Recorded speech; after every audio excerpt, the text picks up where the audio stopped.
Welcome, friends of Dice Never Lie Gaming. My name is DM Marathustra. Today we'll be taking you into the world of Tolis with the twin Star Marauders West Marches. The player today playing in a solo mission is Malchen, be investigating the loss of a friend, Dalton, who apparently has been taken into some of the slave networks beneath the city. And today, Malchen hopes to find word of his friend. And he would be working in the silken sales, but he would also go check up uh, at the guild about about the Enin. Have not sent a message yet.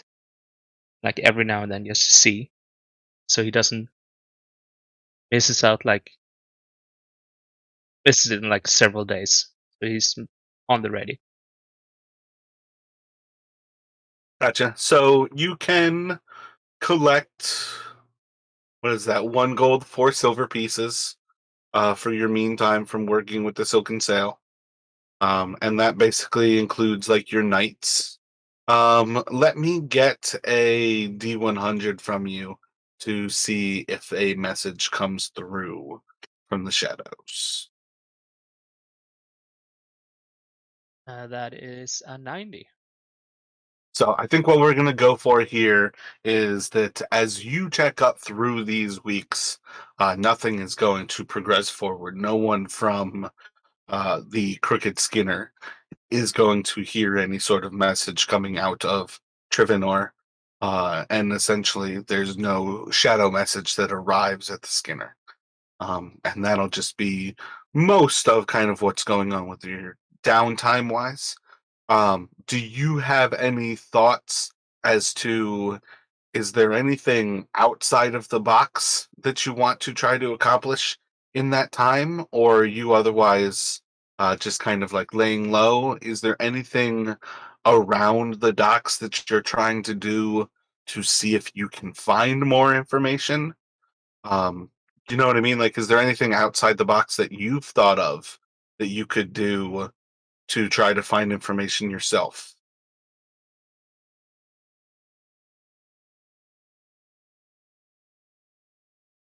Not really in the docks, but I wasn't like the library for the Delvers Guild. I think in Old Town. They were trying The, to li- fix my identification, and I the library is indeed. You can roll another D100 for me on that one.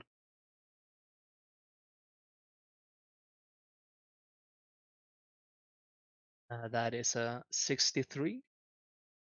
Yeah, I'd say with that you receive.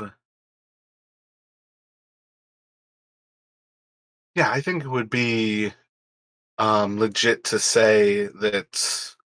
Let me bring up her name. I want to say it's like Rachel Kai or something like that.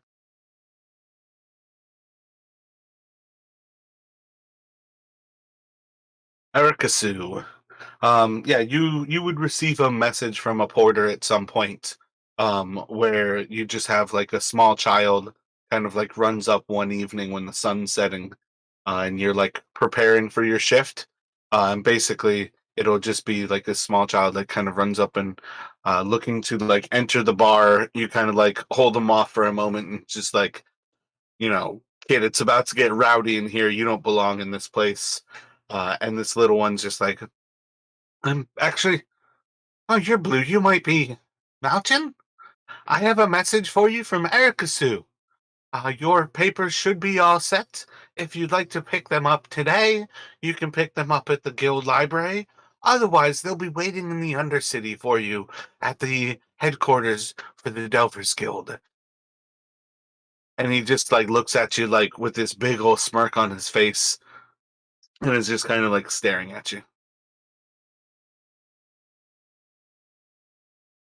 And essentially, let's say this was like, yesterday or something kind of thing, where you basically are already, it's time to work. You're not going to have time. We can play that out today, though, where you go to the old town. Oh, okay. Oh, I should look down at it. Well, thank you. I'll just like look at the kid, like questioningly. What does he want? Okay, okay. You're welcome. And he's still like kind of staring at you, but he's like starting to walk away. You can roll an insight check. Otherwise, you can just kind of understand, like, yeah, you can just kind of understand, like, Delvers are something special. Most people will never rise to that level. It's a very risky thing, and most people would almost choose to kind of like die in anonymity, rather than like actually like rise to the call to action and risk their lives. It's a very weird kind of philosophy thing of how often people just like toil away their lives instead of ever chasing their dreams. So you can kind of see like this kid still has that almost like naive beauty to the world of like seeing you as like somebody who's like rising up to their dreams. Um, but yeah, so you've kind of got this shift. You know that at some point you can go to the Undercity and pick up your paperwork. It's going to be with Erica Sue, but effectively, once you grab that, you can then go to the Old Town Library at will. But your paperwork is ready, and will again be waiting for you in Midtown in the Undercity. But that opens up the actual library to you with your Delvers Guild membership here. Alrighty. Um, so that kind of gets us up vaguely in sync with kind of the things that have been happening with the guild. Assuming, maybe if you don't go every day to like hang out at the guild at some point with like the Crooked Skinner, maybe you're going like every other day or something where you do have that level of like happening. Um, you ended I think 2 weeks ago was when the guild, um, when we ended your session with a fire near the actual Crooked Skinner. And that's one of the things that has actually become a little bit kind of higher in sort of the things that have been happening. It's not necessarily clear, I think, when we ended your session why there was a fire there, but it became more and more clear that the fire was a message being sent to the Twin Star Marauders, and the message was sent by uh, the Pale Dogs. It became more clear last week when Davros went searching for the Pale Dogs, killed a few, and one of the members of the Twin Star Marauders, Mukhtar, one of the sidekicks, was killed in battle. And effectively, in an exchange between this person who called himself the Mouth of Jiraith, the effectively like Jiraith is the leader as kind of place there of the Pale Dogs. And it was kind of put out there that the Pale Dogs live in this place without hope. And this place is meant to be without hope. And they kind of accuse you guys almost of being here as like a foreign entity because you bring hope and goodness to a place that's meant to be suffering and death. And it was kind of a message of we didn't need to kill any of you, but the fire was supposed to be a message that you understood. And if you don't understand the message, we're only going to escalate things. So there's a certain level of kind of escalation kind of happening here in the Warrens. Among what was placed before Davros was the idea that one, the Mouth of Jiraith could potentially help him find Dalton, and two, it's not about money. This is about getting you guys out of the Warrens. If you want Dalton back, you guys have to give up this guild hall, the Crooked Skinner, and vacate this place. So that's one of the things that kind of happened last week. In Dalton is effective, or Davros is effectively expecting to hear back from the mouth of Jiraith in like three different meetings where they'll come in, update on whether he's found Dalton, and listen to what the guild has done to vacate this place. Um, Tell them that they have Dalton and that they'll basically arrange the actual trade. And basically, you guys vacate the Crooked Skinner and they will bring Dalton to you. So that has kind of happened where they started this negotiation. Theoretically, part of what they're going to play out tomorrow is relating to that. But I do want you to recognize that while you have things in the pipe works, um, Davros one also knows that you had things in the works to try to find his son, but he also couldn't deny effectively what was directly in front of him. As far as like I kind of did a session with Fabuza yesterday. He only had an hour, so it was kind of weird because it was really only the role play of it. But as far as things go, like the guild is yours, like for the players. Kalimtas, my NPC, is there to help you guys. So there should be no thought that this person cares about this building. So as far as I'm concerned, if Justin as Davros convinces everybody to give up the guild hall, that's the plan. But like my stake from the NPC's point of view is this is just a hall. This is a place for us to make our home. And in a very kind of like warrior sort of mindset, we are strong because we guard the other person's back with our life, and you guard my back with your life. And as long as we all can trust in this brotherhood, they can't break us. It doesn't matter whether we're here under this roof or we are living in penny uh penny stays, like where you can just like sleep on a bench for the night. It doesn't matter where the guild exists. It's that we guard each other and save each other at all costs that represents everything. So it's one of those things. I don't want you guys to get distracted by the idea that Kalimtas is losing something, because he's not. This is somebody who the guild exists for him in everybody's hearts. What kind of thoughts do you have on this kind of interplay? Do you still want to go after the Enin?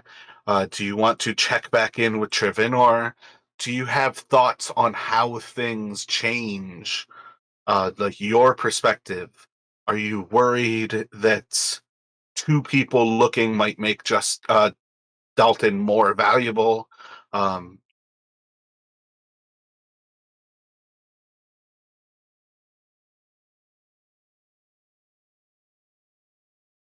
I think I would still keep looking for him.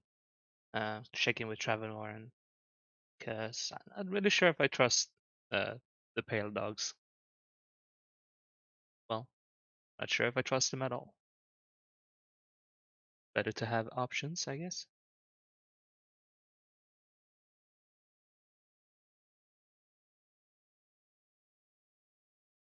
Gotcha. Sounds good. So yeah, I think with this, let's pick up with. I think last time we said you're probably like kind of midday, waking up in the Silken Sail. If you have any business at the docks, you can go about your business. But otherwise, when you wake up about high noon, let me get a. Yeah, let's go for like a D6 as you're leaving the docks. Just roll a D6 for me and see if anything kind of happens while you're here. That's a 2. Oh, and do you want me to roll my? Seeing as I guess this could count as along as my like hit points for the day. That again is kind of up to you. If you want to feel it out and see how it feels, you are more than welcome to play that off. But yeah, inside of the West Marches, pretty much every day that we play is effectively a long rest, like at the start. Yeah, because then I'd like to try the like roll after a long rest. So 2D. Yeah, so I have your stats all set where like I know what you've rolled if we stick to the old hit point style. You don't have to even change how you do that. Yeah, so re-roll that one, roll one more time, but you still have a 9 as one of them. So a 9 and a So, 5, and that's +2, right? yeah. So No, you should plus. have no +2 because you have +1 from each level. Oh, right. It's +1 from each side. I forget about that always. That's why my calculations are always so wrong. So it should be that you have 16 health today. And that's part of the idea. I think that's actually far closer to the average than right now. With 20, you've rolled quite high. Yeah, I think with my 20, I had rolled like 2 9s before.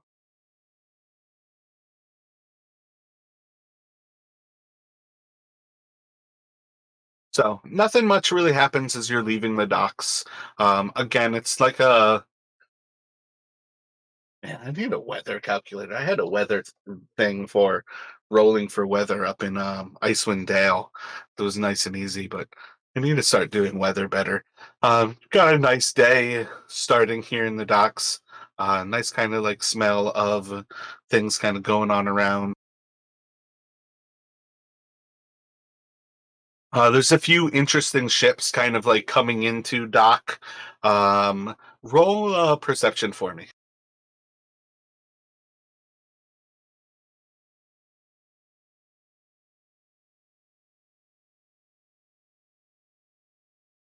Okay, yeah, that is. Yeah, I'd say there's a few like nice ships. There's one of like these three that you don't quite recognize like where it's coming from, but all three of them kind of like sit like almost as like kind of exotic and just for a seafarer, kind of like a beautiful thing just to kind of recognize as you're leaving the docks. You can just kind of spot these while you're kind of starting this zigzag as you climb the cliffs and get back and up to like the city proper level.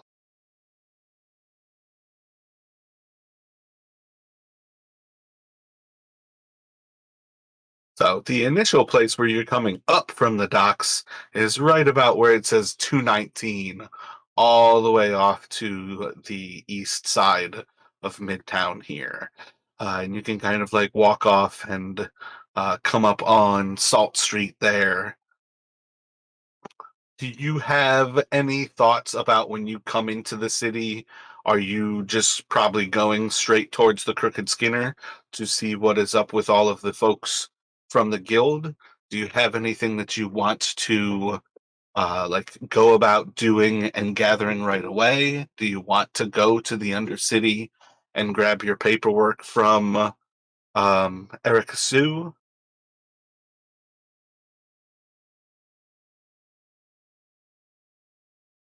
I'm still curious about the library they had. Even if my identification papers are down in the Undercity with Erica Sue, but the library, still curious about what kind of things they have there. Gotcha. So that's the first priority for the day is just to make your way to Old Town. Yeah, that it is. Gotcha. Theoretically, you're going to be walking past Delver Square to get to Old Town, anyways. The entrance to Old Town is kind of just off the western side of this map. If you look where the like rough corner kind of like breaks off at Fallow Street, at that little corner where there's a big like long oh wait, I can draw on this map. That is a way too narrow pen point. I don't know if you can see that little pink spot.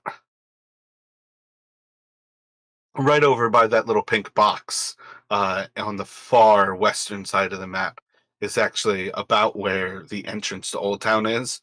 So you're crossing just the center of the city, Midtown East all the way to Midtown West. In the long run, it is perfectly simple for you to cross and divert yourself in and grab your paperwork. In part because you will need the paperwork before you actually go into the library. But effectively, you can stop in and grab this stuff without much of a trouble. But for now, let me have you roll just a D10, or we'll call it like the first half of that kind of walk across Midtown. See if anything's happening in the city. That is a 6. Gotcha. So largely quiet, still like peaceful day here. You're kind of like at a midpoint in the day where a lot of work is kind of stalling almost in kind of siesta time. I think the main is one of the largest kind of like elven quarters here.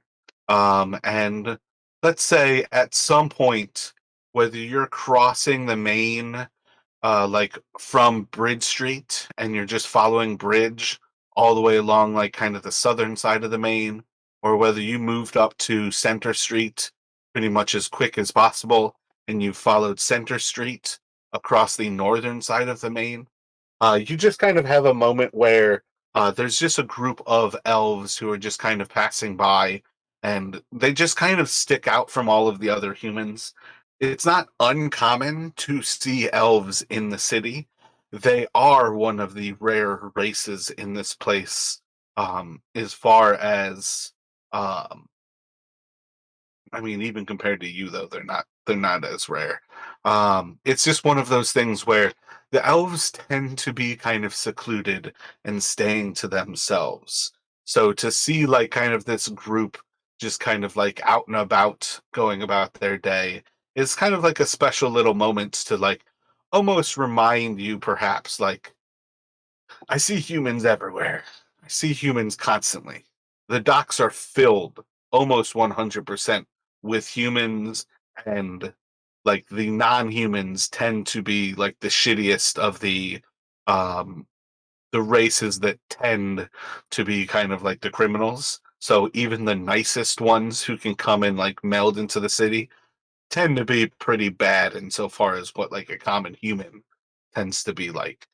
I don't mean for that to be like supremely negative. It's just kind of like a culture effect.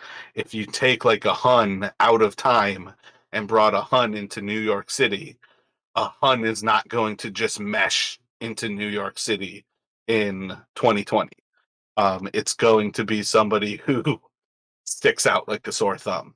So, like when you hang out with orcs, they stick out like a sore thumb here. They could be very nice orcs, but they might draw an axe in a card game.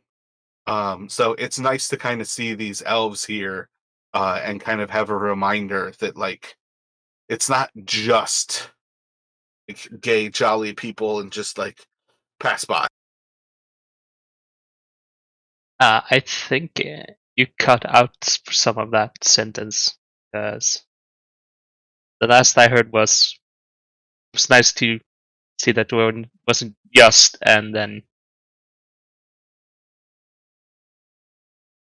Oh shit. I don't even know where that would have been in what I said. I was yeah Um, after the y- else. you see some elves. They seem happy. They seem jolly. They're going about kind of like shopping. Do you have any reason that you would kind of like stop to speak with them? Or do you just kind of like let them go about their day and go about your day? Yeah, I think we just let them go about their day. Don't really have any specific reason to stop them. Gotcha. Yeah, that's my bad. Everything that I was saying was effectively off the cusp. So to go back when I don't really know where I was at is kind of impossible. But yeah, you can get to Delver Square, head down into the Undercity, go see Erica Sue, grab your paperwork. She'll, oh, hello, welcome, Malchen. Excellent, you got the message. Here is your Imperial paperwork, and here is your Delvers Guild membership. Everything should be all set. Is there anything else that I can do for you? No, thank you. should be set with this. I'm just gonna head over to the library and check that out today. Excellent. Enjoy. And if you would be so kind, just give a message of hello. Trying to pass on the actual guy's name who you're going to see, basically. But I have to bring it up. My bad. Uh, Pass on a message of hello to Shad for me. He's the head librarian there. He should be able to help you with anything that you would need. All right, I'll do that.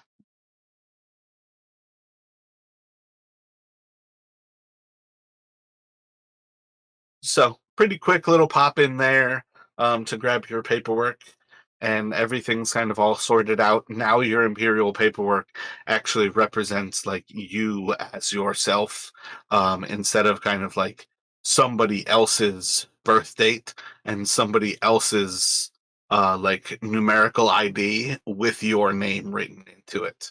Um, so just like a little bit more like legitimate than it was before. Even though you had paid like a guard to kind of fake it for you, this is effectively going like a little bit beyond and having the Delvers actually throw around their weights to make it more and more official. But you can head off towards the west. Probably still best to follow a street like Center Street here and go probably best to follow Center Street here and continue off to the west and into the southern market district. But let me get another D10 from you here. That is the 9. So when you follow Center Street, it kind of continues off in like the center of that large northeastern cut across and comes up to where it's at 258. Oh, it just loaded for my computer, so you might have been blind there for a minute. Comes up to where it says about 258 there, and you're at Emperor's Road. And the Emperor's Road is actually what leads up and into the old district, the old town. So while you're in the South Market, let me just get another D10 from you here. And that is a 3. As you start to like look up at these cliffs kind of looming ahead, and you're approaching closer and closer to the entryway into Old Town, it's just like a large running ramp that has a little bit more of an incline than just like the natural city inclination. Like you've probably already risen, say, like 30 or so feet above where you came out from the dock district, like at the top of those cliffs. The streets naturally have risen probably about like 30 feet from this point. But you can like start to see that the ramp up into Old Town is maybe like another like 5 degrees of incline. It's a very long ramp that leads up. And you can kind of see part of that is because it is just as much um, used for heavy machines and tools. This is a place where, oh, yeah, I don't even know. Let me get a history check from you. If you've got proficiency, you can roll a d4, but otherwise, just let me get a d20 plus your, was it intelligence modifier? Oh, nat 20. So whether you've seen guns in action or whether you just know of them in Tolus, this is going to be the first time that you actually see Old Town is protected not only by this 100-foot cliff, but about every 100 or so feet, there's cannonades. These massive guns are overlooking the city. And as you're kind of like rising up on this rise, you can just kind of see there's a group of like 4 dwarves kind of like walking down out of the old city. And very quickly, you actually recognize like the tools, these massive tools that they're carrying are actually like repair work like specialized for guns for whatever reason.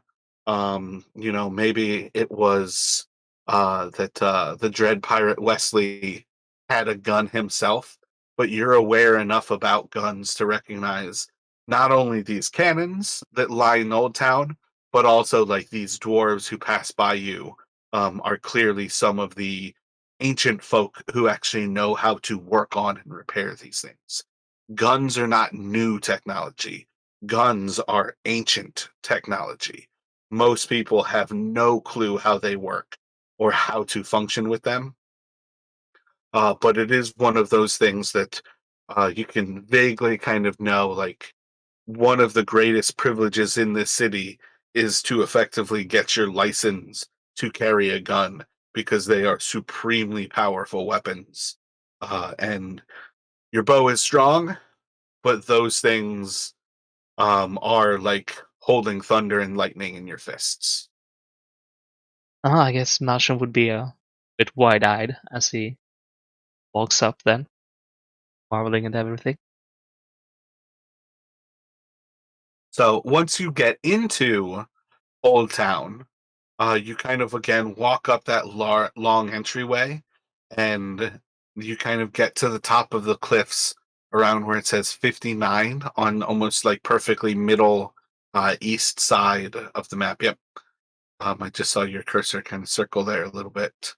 And you can kind of see as you enter into Old Town, this place is very much like walking into.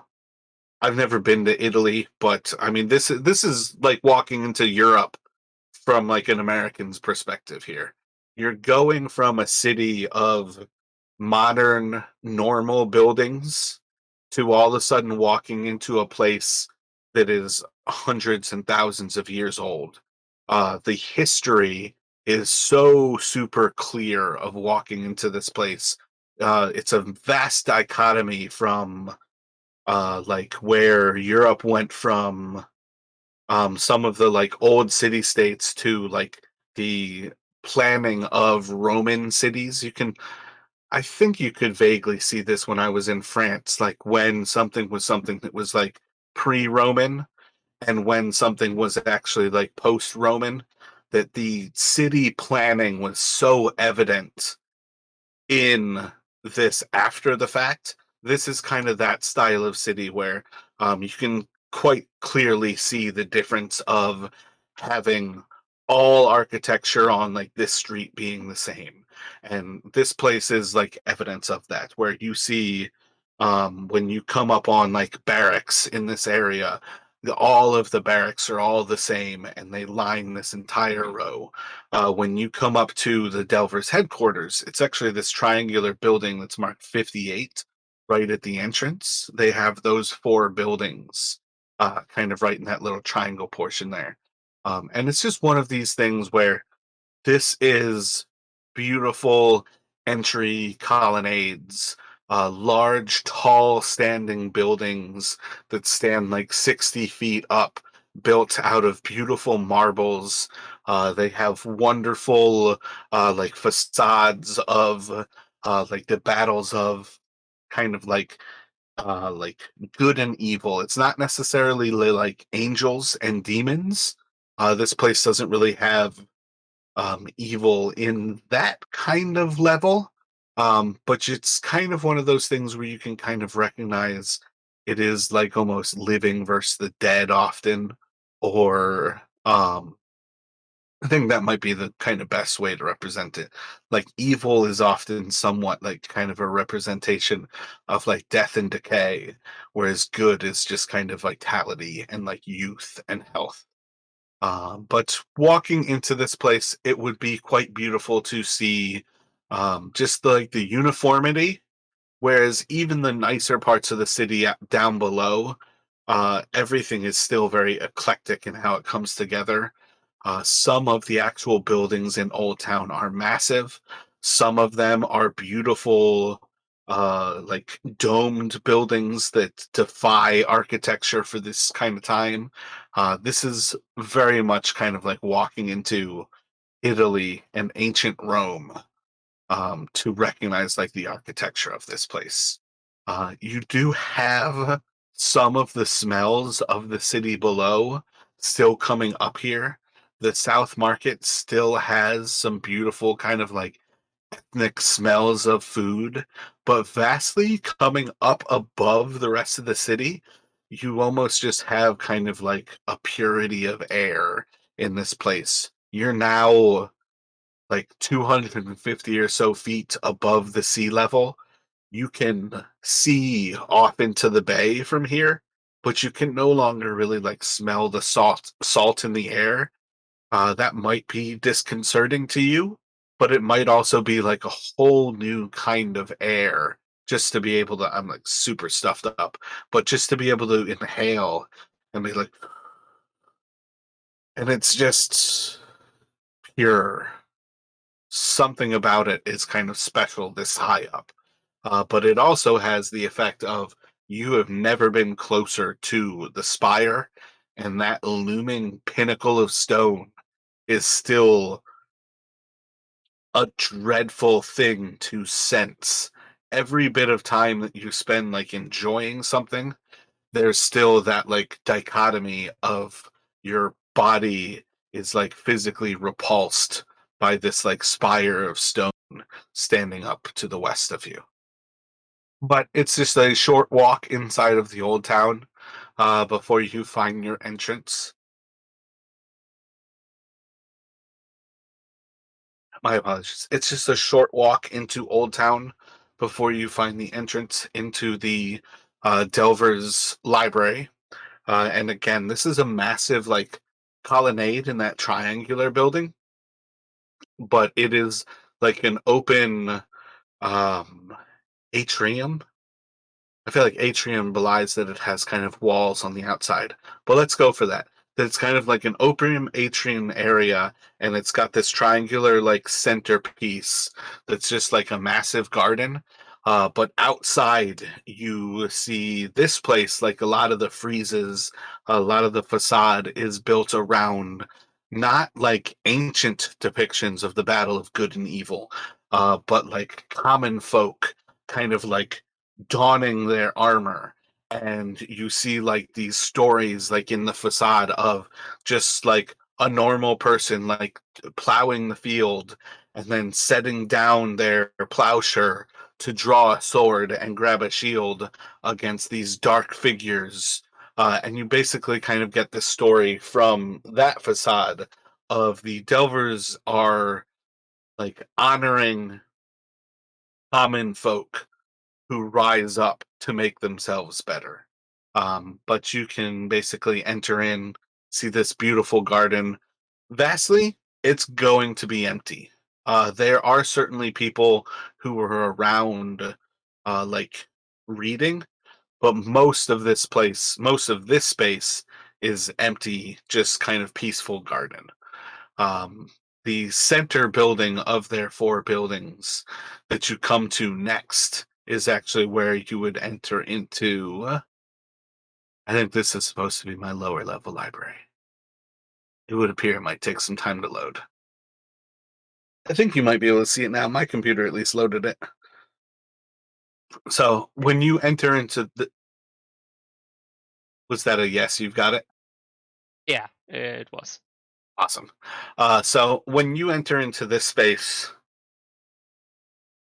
I actually have an entrance. I never actually thought about that.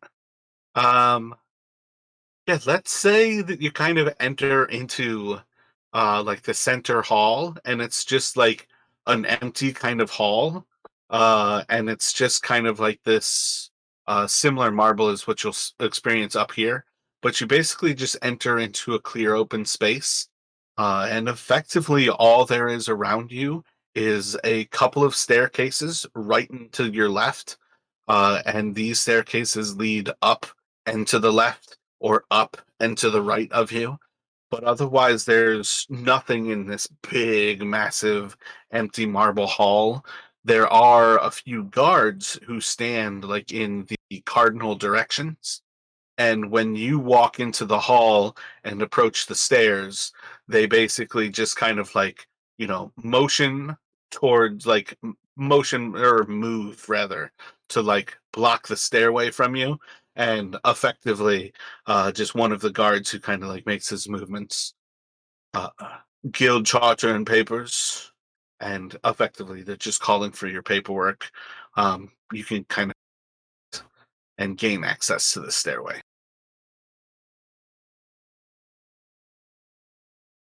Yeah, I'll just immediately like rummage through and get my newly minted papers and show them. Get inside. Kind of like look it over for a second here. Kind of like look at you. Uh, Welcome to the Delvers Guild, brother. And they'll pass their paperwork back to you. And you can head on up the stairs, and that's where, depending on which side you go for, you can walk up the right staircase or the left staircase. There is another staircase that leads up directly in front of you, whichever one you come through.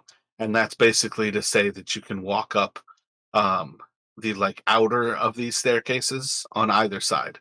Yeah, so if you go for the right side there, you can basically just kind of like, yep, walk up there. You'll see that there's another staircase that continues to lead up, but immediately you'll kind of step into this room where you see bookcases in front of you.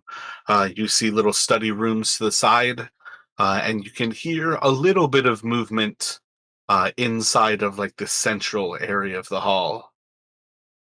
Yeah, I'm curious. I'll go into the center and see what I can find. For people, more books. Yeah, so as you enter into that space, you've got a large, roughly circular room ahead of you. Books kind of blocking your initial view here. You can kind of hear footsteps on the stonework in front of you there. And if you kind of pass around to the corner, you can basically see that there's a man probably standing about like 5'10" ish, almost 6 feet tall. I think a little bit shorter than you, who's kind of like going through some large papers on one of these like desks in the center. And as you kind of like walk into the library and kind of pass like around that bookcase, his attention very quickly kind of rises to you. Oh, welcome. Um, my name is Shad Libovic. Is there anything that I can help you with today? Hello, Shad. I am Malchen. I'm new to the Delvers Guild, and Erica Sue sends her hellos. She said I could go ahead to see like library and check it out. You are more than welcome to do any research that you would need. We have private rooms that you can rent for the easiest work. Or if you would like, there are different halls for study as well. And effectively, there's some level of basically saying, like, if you want to get one of the private rooms, it's just like a little bit of coin. If you want to go to one of the places and just use something like, um, one of the chairs, those are just kind of like quiet study areas, like in areas like that, versus like renting out a room like that where you have like a private study spot. Um, this level here is filled with predominantly information and uh, collected works about denizens of the deep, creatures that you may encounter, things of that nature.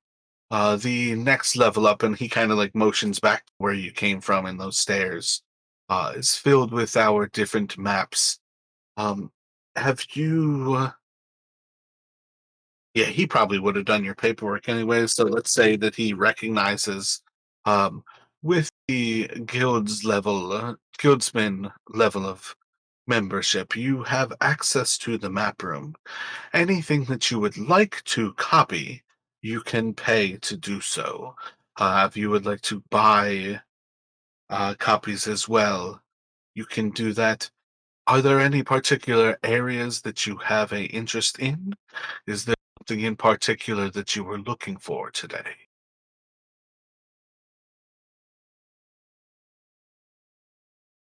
To be honest, I didn't have anything particular to look at today. I was just curious about the library. I'd heard about it, and I wanted to check it out before I did anything else.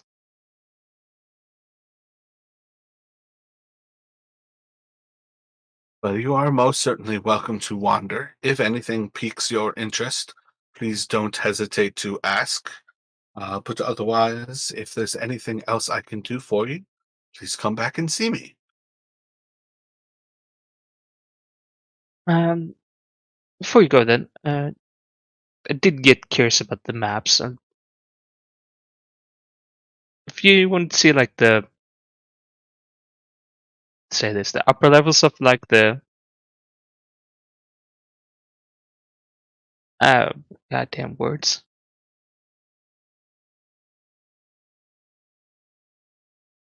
like the upper levels Um, of the Underdark. No, that's not right. Undercity, the Bane Warrens, there's a lot of different names because there's a lot of different things that are underneath the city. Yeah, like the Bane Warrens, because I think like if I remember right, that was where we had like the black market was like up in the Bane Warrens,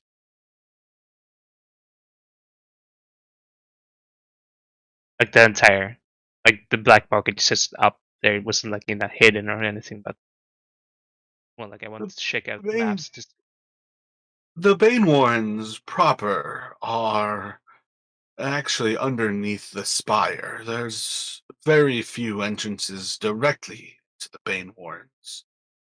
They were created a long time ago, uh, during the initial founding of the city. They are something special to themselves.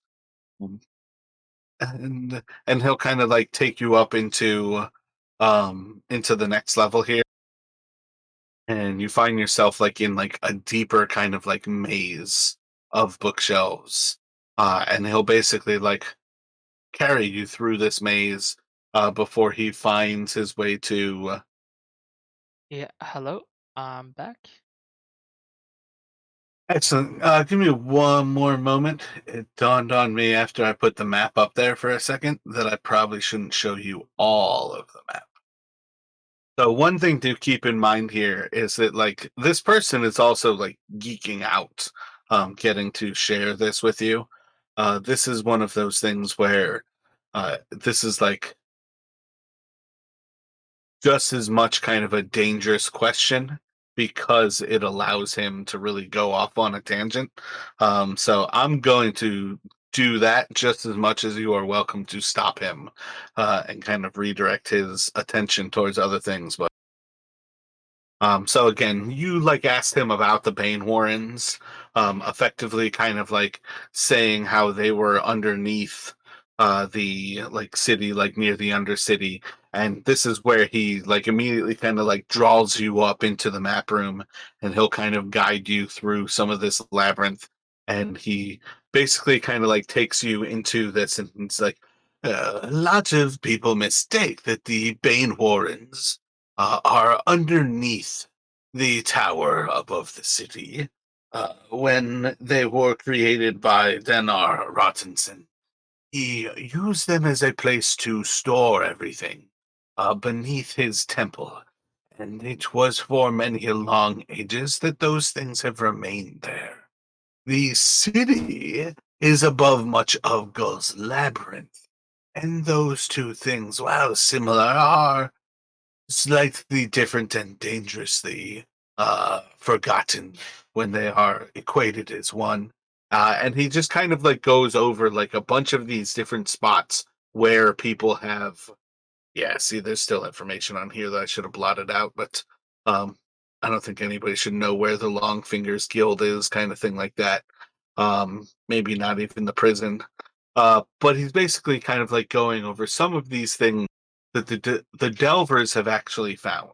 Um, Dwarven Hearth is placed in here. Nobody actually knows how to get back into it. The dwarves who still exist in this city are the Shield Warden dwarves.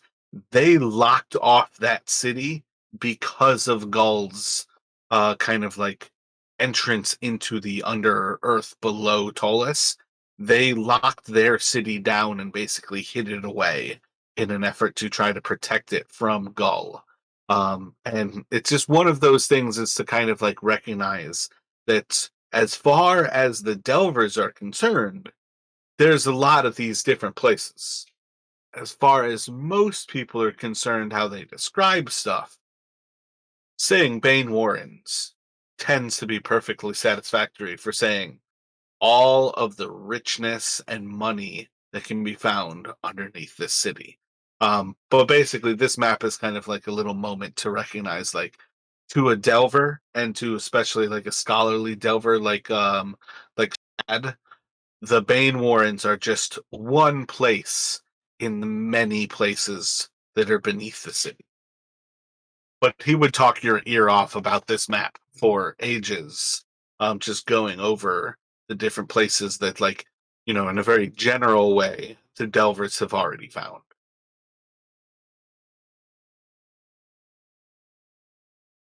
Yeah, I mean, I would probably listen for a while, but for you guys, like, yes, that was very interesting, and don't get me wrong, it definitely is interesting, but I I'm actually a bit curious more about the Undercity as well.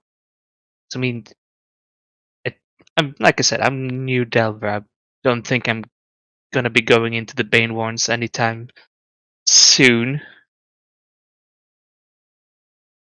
I want to check out more things that I will actually be in my immediate future.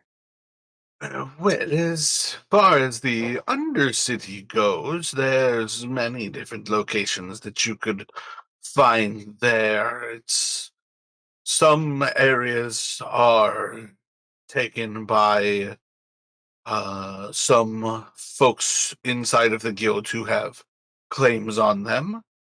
You can always, I think there's like a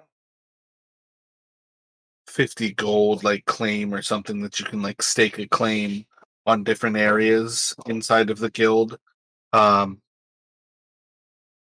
So this is where things kind of get like twisted up and like tied together in kind of those weird ways. Like when you want to have a map, I can generate maps for you, but like if you want to pay ahead of time to get a map, it's basically me saying I'll let you look at the map before we go and play something.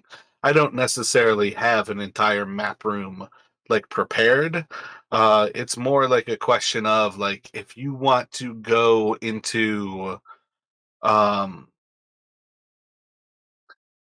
it's kind of that weird level of the Delvers Guild has maps for going places can be something more like ahead of time. So like I could give you this is like a map where you and Justin like went to a place. If you pay ahead of time slash like look at this map, I can basically say, all right, so you're going to oops, I did not remove it there. You're going to look over and bam, you can see this map. Like this is you can look at it ahead of time kind of thing. Now, you can't technically copy this. If you want to copy this, you need to pay me. But you can have that chance to look at it and have a chance to memorize it for when we go and play it, where it would go back to Fog of War. Whereas if you pay the 50 gold, I'm not even going to have Fog of War on the map. You guys are going to walk around, and when you spot something or cause something to happen, then I'll place people ahead of you. But that's one of the things where there's a certain like kind of like disconnect between um the Delvers Guild almost gives you kind of the type of things that you can get by having a familiar who like explores a dungeon ahead of you. if you send in like your spider familiar, there's a lot of a dungeon you can experience. But in the long run, there's still that disconnect of like, I don't necessarily have every map in a map room. I have thousands of maps ready to go, and I can generate stuff for you, but it doesn't mean that I always have them prepared for you. So it's kind of like, if you want to tell me what you want to do next and try to look that up in the map room, I can tell you whether you're successful at finding it, and I can show you a map kind of thing. I mean, Malchen, I don't think he has like any direct like where he's going. It's more like he's just checking um like things where he's been near, basically. Not even memorizing them. Probably just like briefly checking things over, just see like, yeah, okay. So Yeah, so one of the things that I thought for like this like direct area of the Undercity is that part of like leaving some of these blocked off still will allow me to continue to like develop this map. Potentially one of the places with like Labuza was talking about, like, it'd be nice to have safe houses in other areas of the city, and I 100% agree. I imagine, turning one of these squares of this map into a potential option for a safe house. But there's other places that like could exist in these things. That's the type of thing where maybe like looking at Undercity as a map in there, we could determine that no delvers have gone out in that direction in the northeast and found an entrance into like the lower levels into what is effectively Gull's Labyrinth. Or that that this direction to the southwest, someone has gone down into Gull's Labyrinth and they've mapped it as well as staked a claim, which basically says you can't go there. Um, you know what I mean? Like that's something that we can kind of determine. Like if you want to like see if something like if this one like leads off towards the sewers in the north, that's one way to kind of do things like for a map that you're semi familiar with, because I would like basically like to not only continue to work on this map, but kind of develop that as something that you guys do explore, and not have it be entirely known by the delvers just right off of the bat. Um, but like if you wanted to go for something like I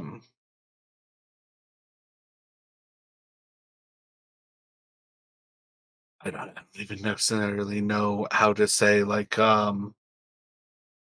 if you had something in mind that you're curious about the undercroft of, like you vaguely know that the guild is planning on going back to the Goblin House um, tomorrow. So let me have you see when you look through the map room, roll a D100 and see if you can find that like location from the North Ward or the North Market. yeah, let's see. I got a 47.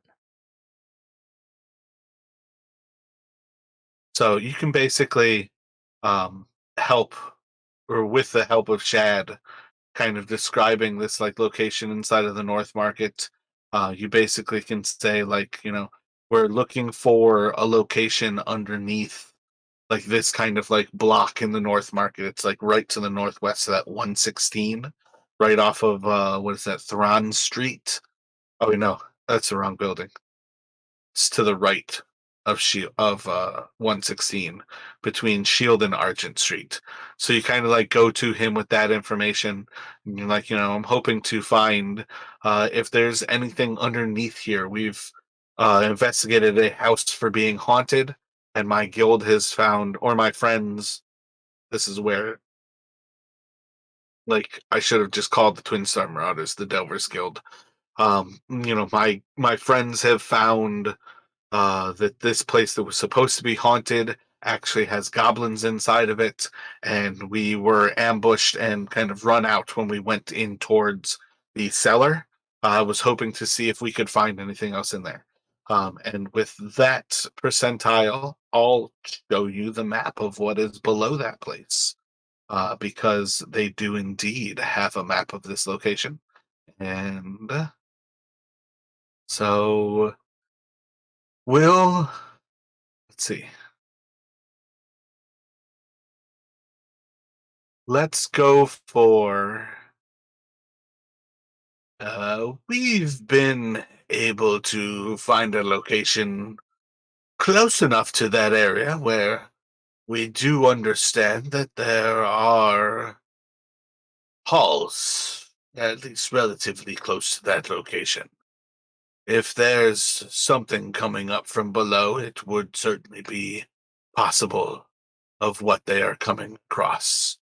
And let me just go for. I'll show you.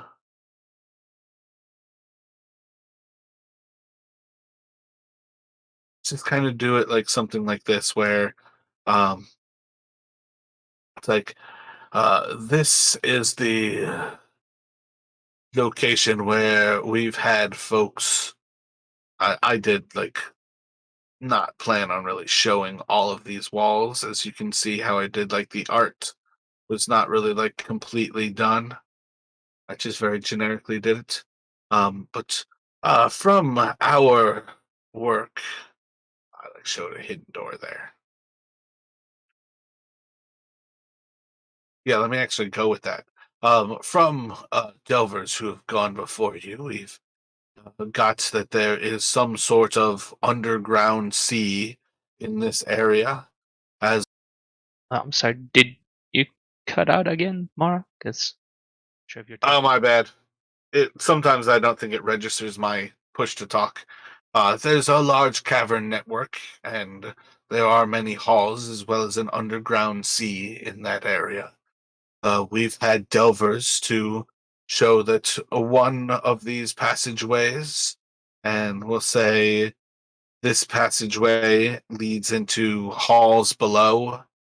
This passageway leads into sewers above.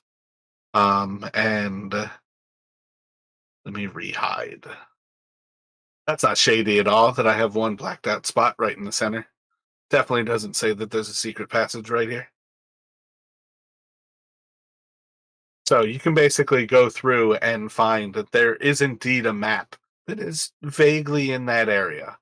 And this is again one of those things. As far as it goes, like I don't think you're planning on playing tomorrow with them, so it doesn't have to be meta knowledge for you to know like this is indeed what I planned to be underneath the goblin lair. And it's just a question from their perspective. There is something underneath there, and it means that there probably is, the risk of finding more things underneath there as well.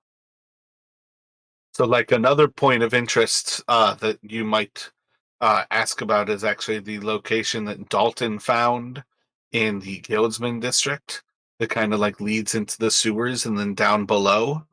That would be the type of thing that you don't have to roll for when you guys go and search through that. You basically find out that as far as the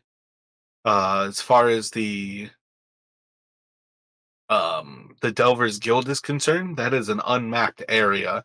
They don't have any locations there to say that there's, maps or tunnels from Gull's Labyrinth beneath that area. That is one of those places that if somebody goes there and they map it, they can get paid the $10 for that map, or the 10 gold rather. Oh, that's good to know. But I think part of what this is meant to be, like from a meta level, is like when you find a place that is perhaps of interest, then going and doing more research on it gives you the option to potentially find a map. If you find a map, you can then potentially pay to essentially have the map revealed before you go and explore it. So, do you have any other thoughts? Like, is there any other location that you can think of that you would ask about what's been mapped in that area? Is there anything else that you can think of? really that you want to do in the library while you're in Old Town? No, not really. I don't think so, at least. Does it sound good then to return to the Crooked Skinner and go see what is happening with the guild? Yeah, seems good. Gotcha. So let me have you roll a d12 as you're leaving Old Town.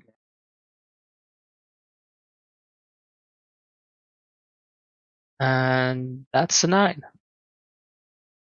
Gotcha. So nice, calm kind of walk away from the spire. You've got a new kind of sense of like what that is. You have a new name attached to the spire. Although I actually wondered, now that I think about it, if that is not the same person who founded, who's in the center of the Delvers Square, is Runahan. Um,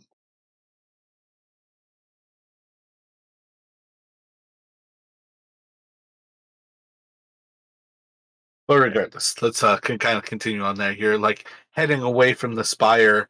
You've heard a little bit more of the lore of it. That is one of the other things that I feel like is a option for what that library is a place to just go for like lore information. If you encounter a creature that you don't know and understand, that's a place for you to go and try to look up information about it.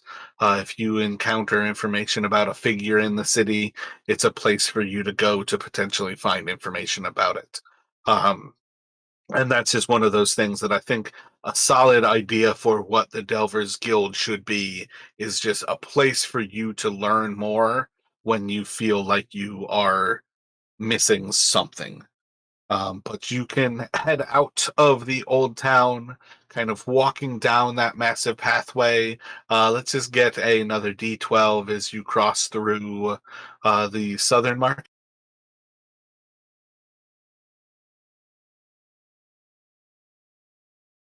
That is a 12. And this is another one of those things where it's just kind of like always nicer walking downhill. Um, I say maybe you see while you're kind of like walking down and heading out of Old Town. This is one of the first times where you probably see a skyship of sorts kind of flying above the city.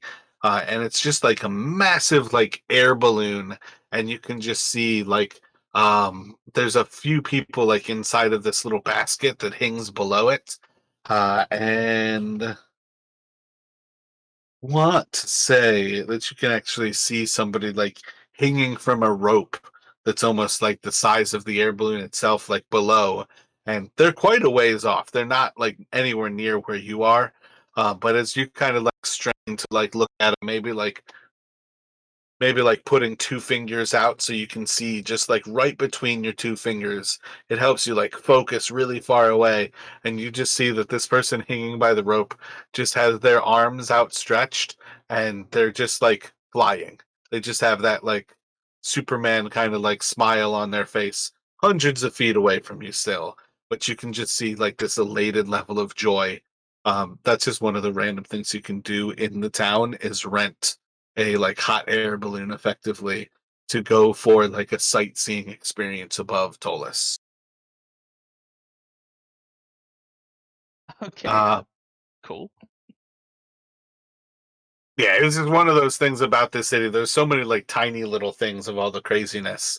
And that's part of why like all of these random encounters are fun. It's not necessarily meant that they're all dangerous. So while you're kind of like walking through, you notice this thing, but otherwise you kind of pass through the southern market, heading on back into the midtown. Let me get a D6 from you. Midtown is a much longer walk. There's a lot more things going on as you're passing through Midtown. That is a 1.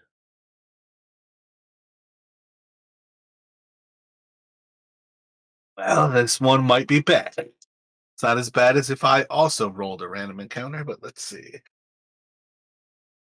Alrighty. So while you are passing through Midtown, You're going to where's my Midtown map?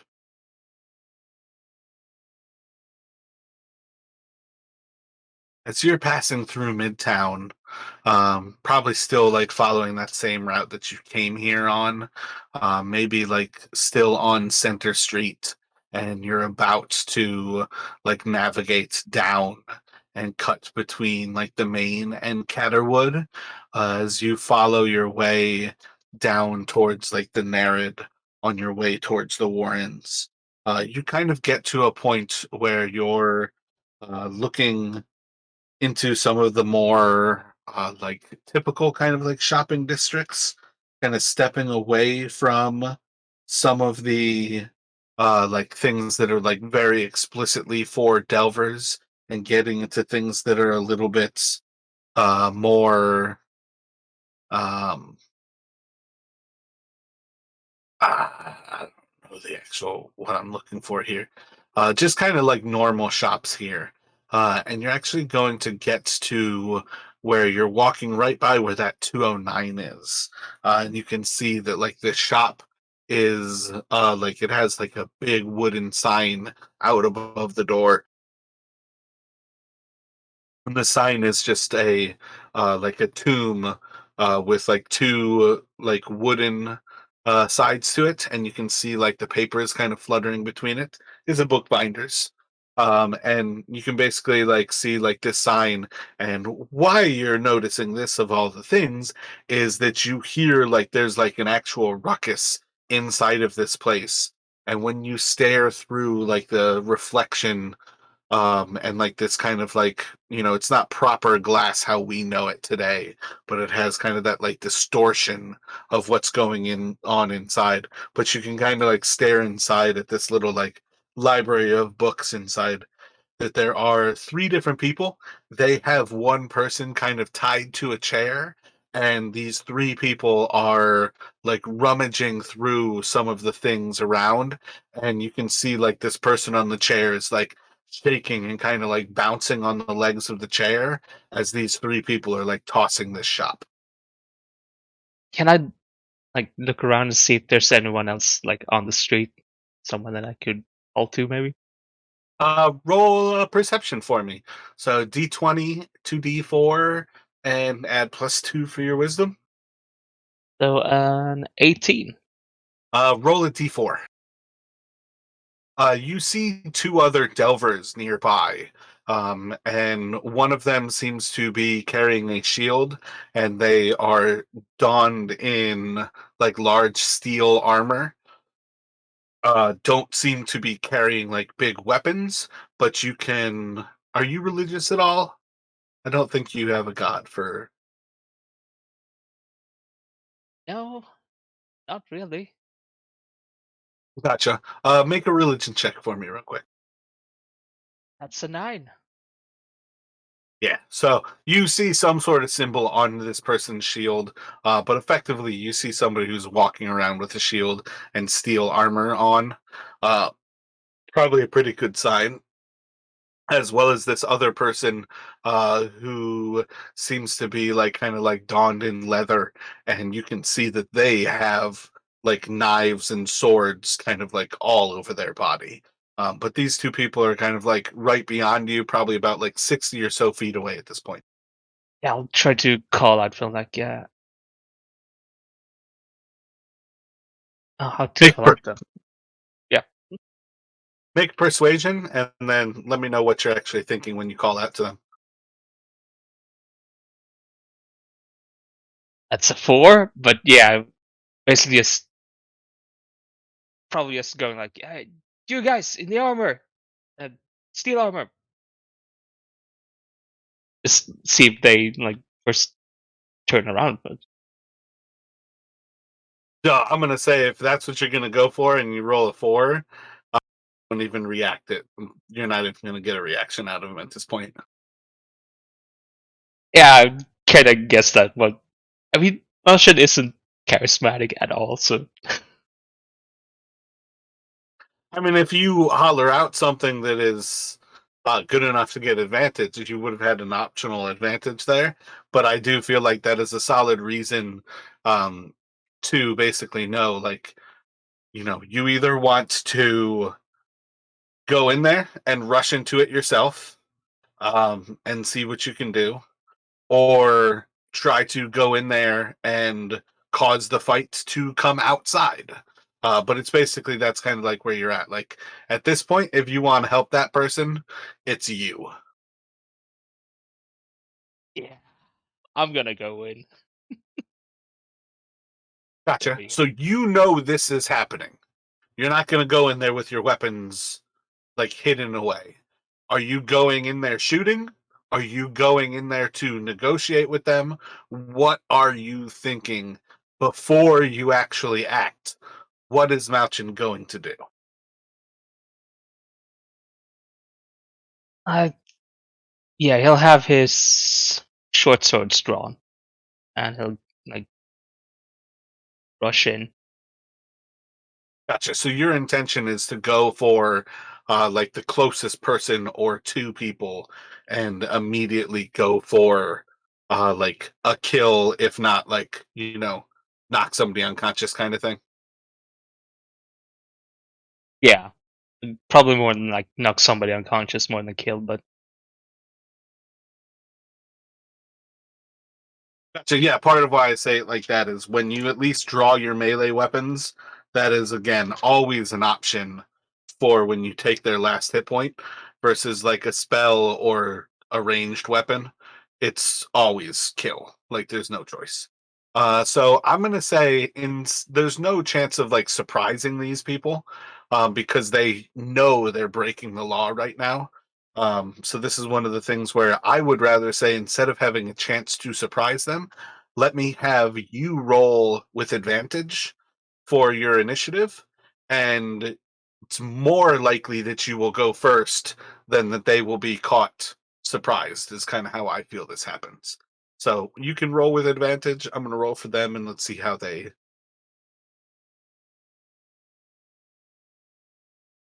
let's see. I got a 12.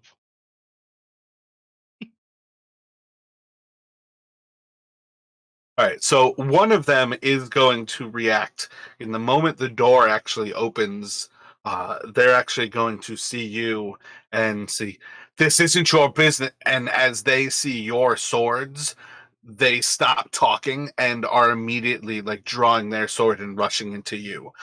So the first person is going to rush up to you, and they are going to slash out at you with their sword. And what is it? +2. So the first one of these, I think that should hit. I think it's going to stop on the 15 from the D20. The D4 stuck, but what's your AC on Mountain? It's 16.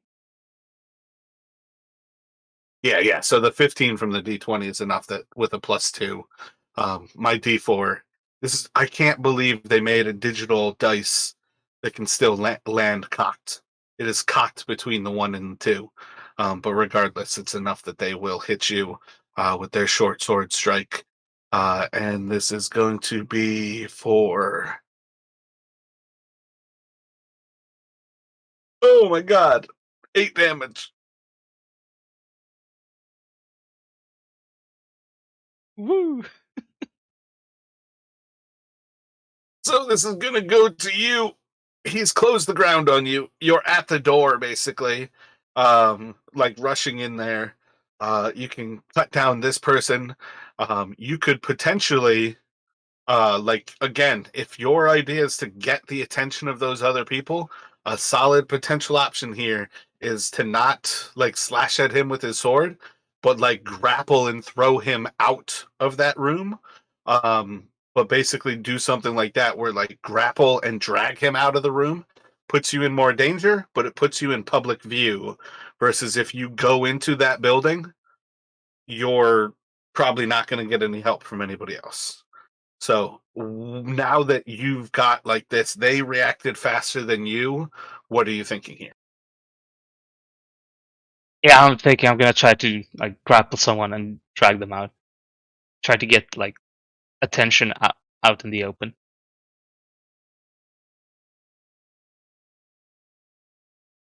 Gotcha. So I have um A +4 for acrobatics. So I have a 13. Let me get a strength athletics from you.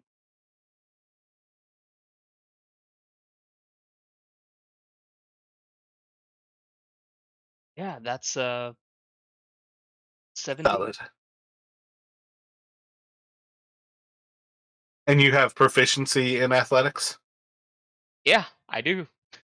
Excellent. So yeah, as you like go to grab him, now this is where you can grab and throw him, or you could grab and like hold on to him while you drag him out.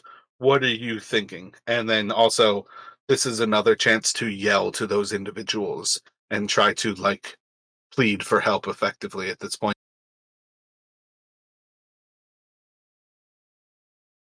I'll try to drag him out and also like get out and just yell out, "Help me!"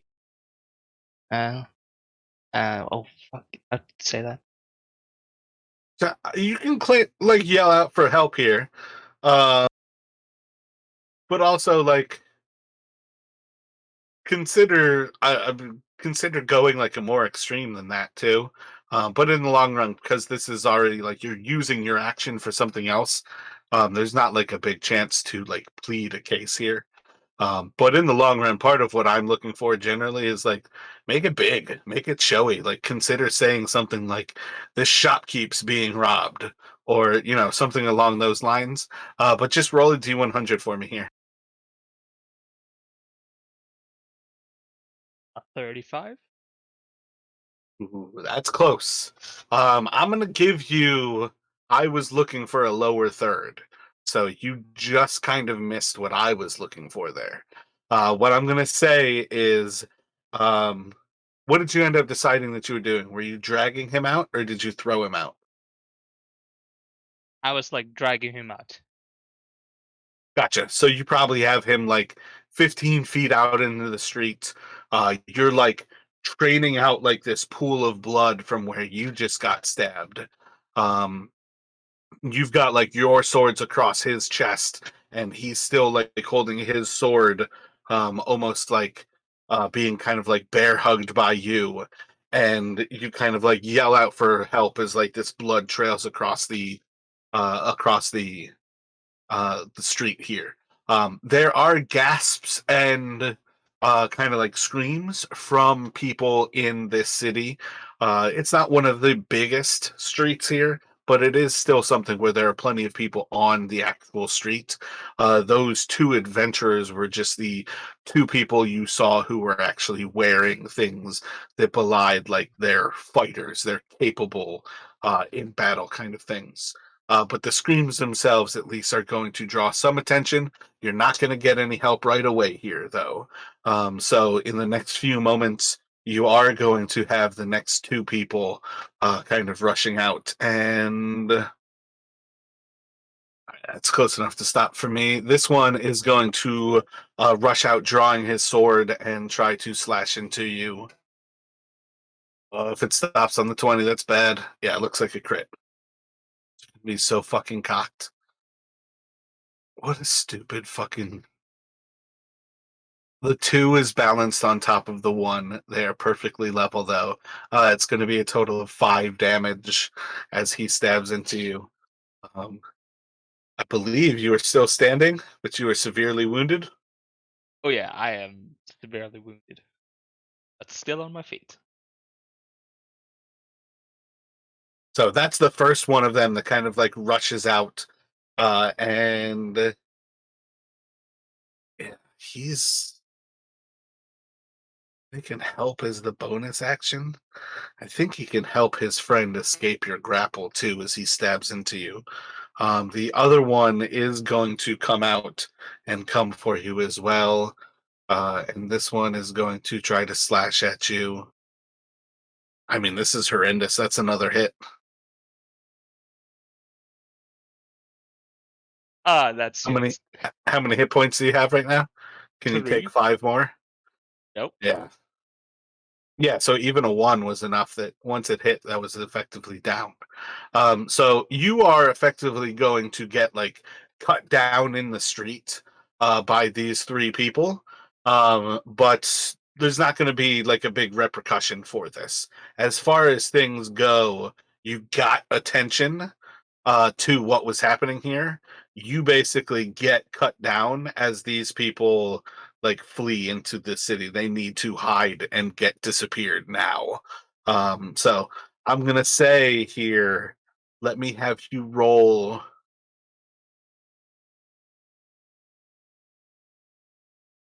Ooh. Yeah, let me start with roll a death save. That's a two. All right, now since you failed one, I'm gonna go for let's see how fast somebody gets to you. Roll a D100 and get below a 75. Somebody gets to you if you get below 75. I got a 61. Gotcha. So now roll a d20, and this is somebody who's doing a medicine check to you. You can have proficiency, so roll a d20 and add a d4. That's good enough. 10 is what they needed. So they can stabilize you as soon as they get to you. And then we're going to use that d4 for like 4 hours later, you kind of wake up in this bookshop. The bookkeeper is kind of caring for you. Yeah, I don't even think it would be in the bookshop.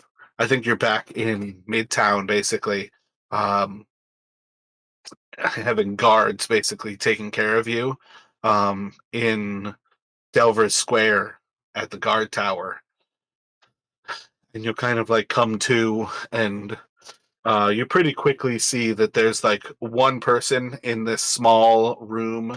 Like as you come to, you can see like the ceiling above you, maybe like 6 or 8 feet above you, all stonework, and you're just in like a small room that is little more than like twice the size of a cot. And when you kind of like come to, there's somebody who's sitting kind of at the foot of the bed, and they're just like sitting there like reading a book with a couple of candles like above the two like entry sides. Um, and as you come to, you just hear this person kind of reacting in the like first few sounds of your moans while you're looking around. It's like, welcome back to the land of the living. And what, may I ask, is your name? Oh, I'm struggling. Like, yeah, I'm Malchen. Where am I? You're currently in Midtown. You are injured. Are you aware of what you were doing earlier today? Yeah, uh, a shop owner was getting robbed, and I went to help, and things didn't go so well. Roll a persuasion for me, real quick. When you went to rob this shopkeep, was there something in particular you were looking to find? I rolled a 16. Gotcha. I think that's good enough that like I'm not even gonna go for their trying to incriminate you kind of thing here. So just kind of ignore that. I figured the chances of you rolling above a 15 was probably pretty low. 10 or less, like less than 10, I was gonna really like run with it, like that they don't even believe the shopkeep kind of thing. But with that roll, I'm gonna say that's good enough that they're just kind of like, it would appear that you're not one of the robbers. The shopkeep says that while they had been taken capture, you barged in and failed to rescue them, but the trail of blood through the streets seemed to be enough that they left his shop alone. Um, yeah, I don't know. I think was there any particular attachment that you had to this shop? Was there a reason you were going by at this time? Oh, I mean, I was just passing by and saw what happened and got it into my dumb head that I should help for some reason. And now I'm here. Well, Firath, the owner of the shop, believes that he owes you his life for your bravery. When you are healthy, you are free to go, and you are welcome to go if you would like. He would enjoy the presence of your company for dinner at your leisure. If you would like to go this evening, I'm sure the potential is still there. It's early for most to take dinner. Firath would enjoy your company. So you're welcome to rest and recover inside of the actual um, guard tower at Delver Square. If you would like, you could go and pass by the bookbindery again and visit with Firath and take dinner with him. If you would like, you can certainly continue on your way and go straight to the Warrens and see what is up with the guild at this point. But you're kind of at this point looking on like early afternoon, early evening, like say 4 to 5 o'clock in the day at this point. Yeah, probably try to rest up a bit before I go anywhere. Not really feeling all that good. Gotcha. So you can hang out for another hour inside of the actual guardhouse and take a short rest. You could wander around Dover Square and take a short rest effectively while you're like window shopping. There's next to no reason why you have to stay inside of the guardhouse. But effectively, like the guardhouse is at the entrance of Delver Square, and like you could go to the Ghostly Minstrel and grab a beer. You could go check out some different things like around the actual area. It's kind of up to you what you would like to do. If you wanted to go get a sleep on a more comfortable bed, you could go over to Potter's and just get a room for an hour. I'm sure she will not think that's shady at all. But it's kind of up to you if you would like to do anything in Delver Square. I mean, going to get a drink at the minstrel doesn't sound too bad after what happened. So the short rest I have 2d10s. So the Ghostly Minstrel is a massive bar. It's a bar and a hotel. So there's a lot of different room to go and do things here. I guess realistically, I could hide some of this, but in the long run, it's not terribly necessary. It's not really an adventuring map so much as it is just a place to go. But heading in around this time, it is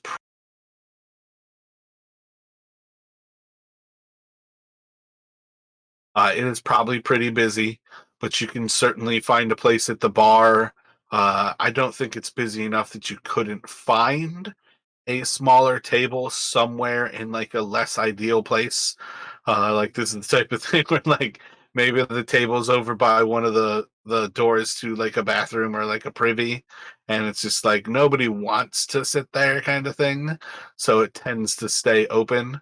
But in the long run, I would say it's easy enough to grab a table or sit at the bar and kind of take a load off at the Ghostly Minstrel. And I have got a menu. Let's drop the menu into the information r- uh room in Discord above us here. So when you come in, do you think you're gonna sit at the bar? Do you think you would go to like the hostess, who's like a young woman, maybe like 18 or so, like 18 or 20, and like grab a seat? What do you think you're doing? I'm probably just heading straight to the bar. Gotcha. So when you get to the bar, this person like seems like a little bit busier as they are like basically like they've got a few taps that are like cracked and filling beers.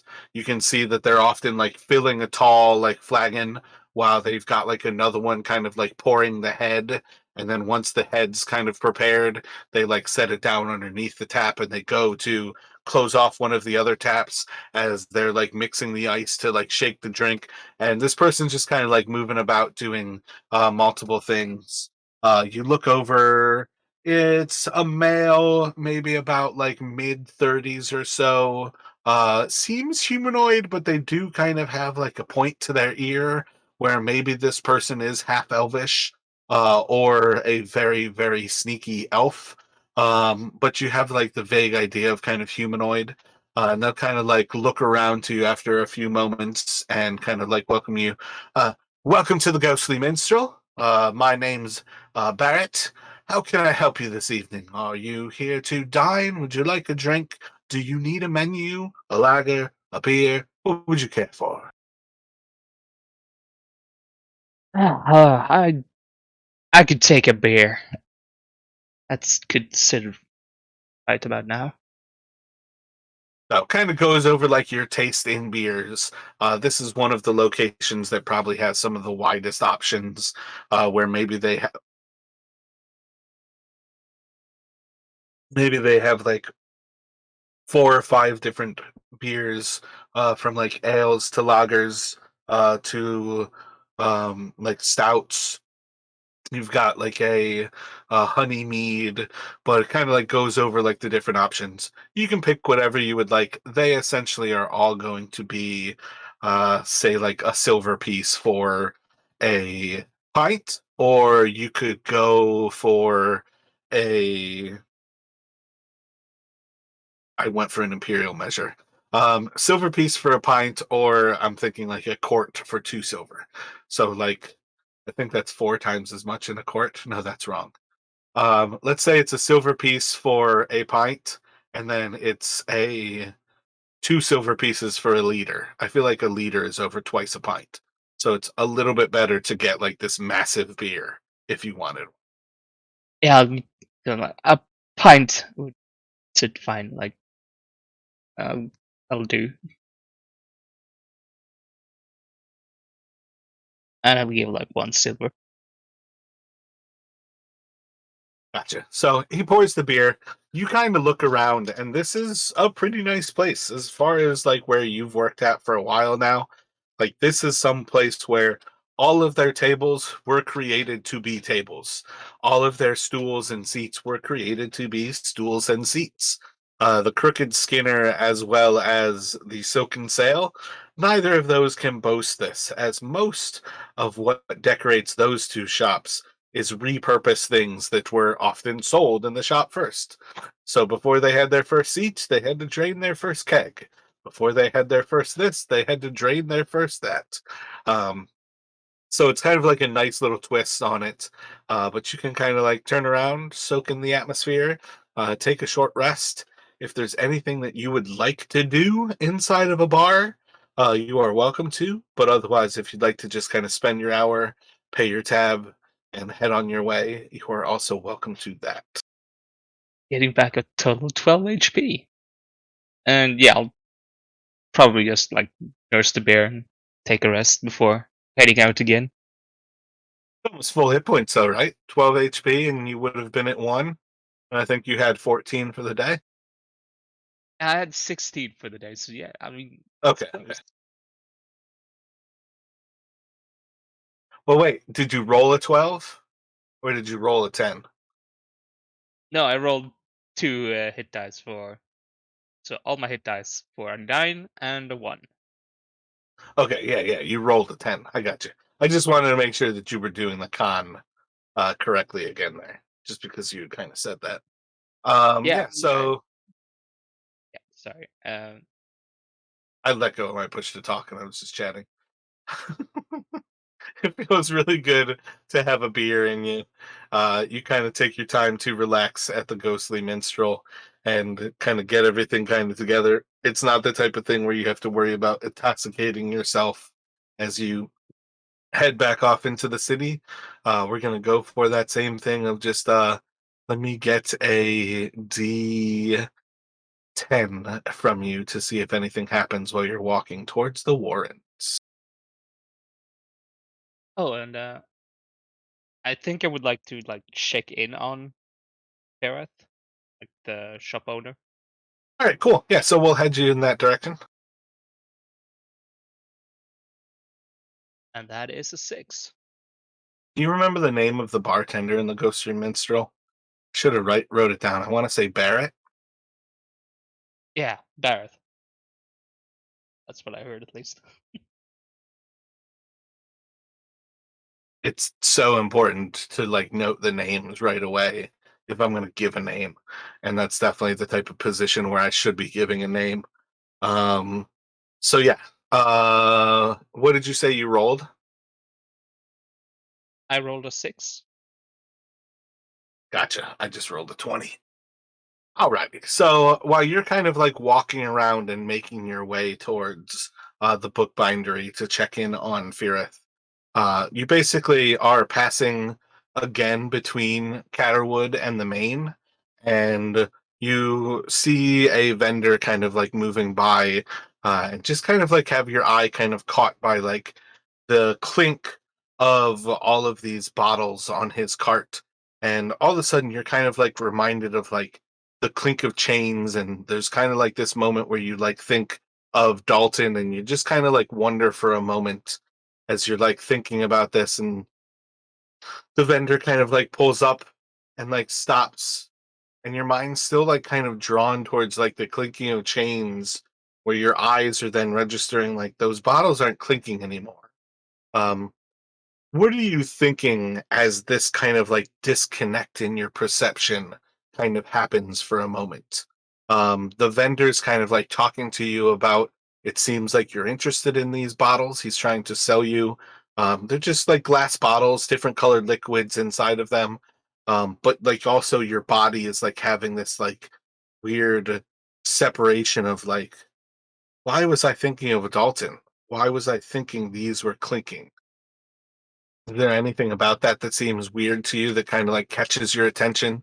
Do you want to like look around to see if something else was clinking?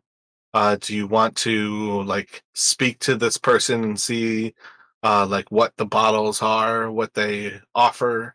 Maybe is there like a smell that's like attracting your memory towards this thought of Dalton? Yeah, I think I would like maybe do a quick glance around, but I probably more focused on the bottles. Like try to figure out why this set off thinking of Dalton. Gotcha. Quick glance around. I want to say sounds like you're saying. Let me do a perception at disadvantage. Does that sound right to you? Yeah, that sounds right. All right, roll a perception disadvantage, and then when you take the lowest, we'll add 2 and 2d4 to that.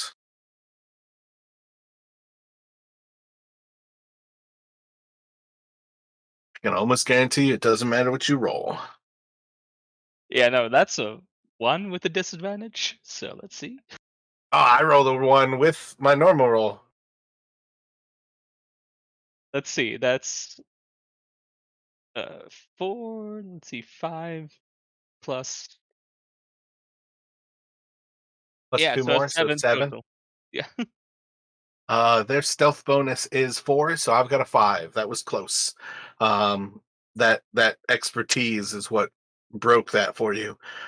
So when you look around, you do spot. It's not these bottles. This was like a random happenstance. As you're walking by, you see down like an alley off towards the like southwest of you. There are a few humanoids that at first you can't really make out what it is. Right now, you've got a shit perception of what's going on, but you're like looking past the bottle vendor over his shoulder as you're like going to like start to speak with him. Your eyes lock onto what you've been hearing is actual chains. You see actual humanoid hands, and you notice that they are bound by um, bracers. That's the wrong word. But it's more than just like chained hands. Like they're like steel. Oh man, it's something you can buy. Let me look up the name real quick. Like manacles or? Manacles, yep, that is the word I was looking for. But basically, you like are looking past this person as you're thinking, like, why did these bottles make me think of, like chains and my friend who's enslaved? And you immediately lock onto these manacles that are like just off in the shadows. You're looking kind of like 60 or 70 feet beyond this vendor, and you're noticing that's what it was. There's somebody who is chained up just beyond my sight over there. Yeah, I would immediately go check that out because yeah, I need to figure that out. Are you trying to hide on your way there? Are you trying to cover the distance as fast as possible so you can get there, regardless of if they see you? What are you thinking? I think I will try to get up there as stealthily as I can, so maybe a bit slower, and like, trying to hide myself on the way. Gotcha. Let me get a stealth from you here.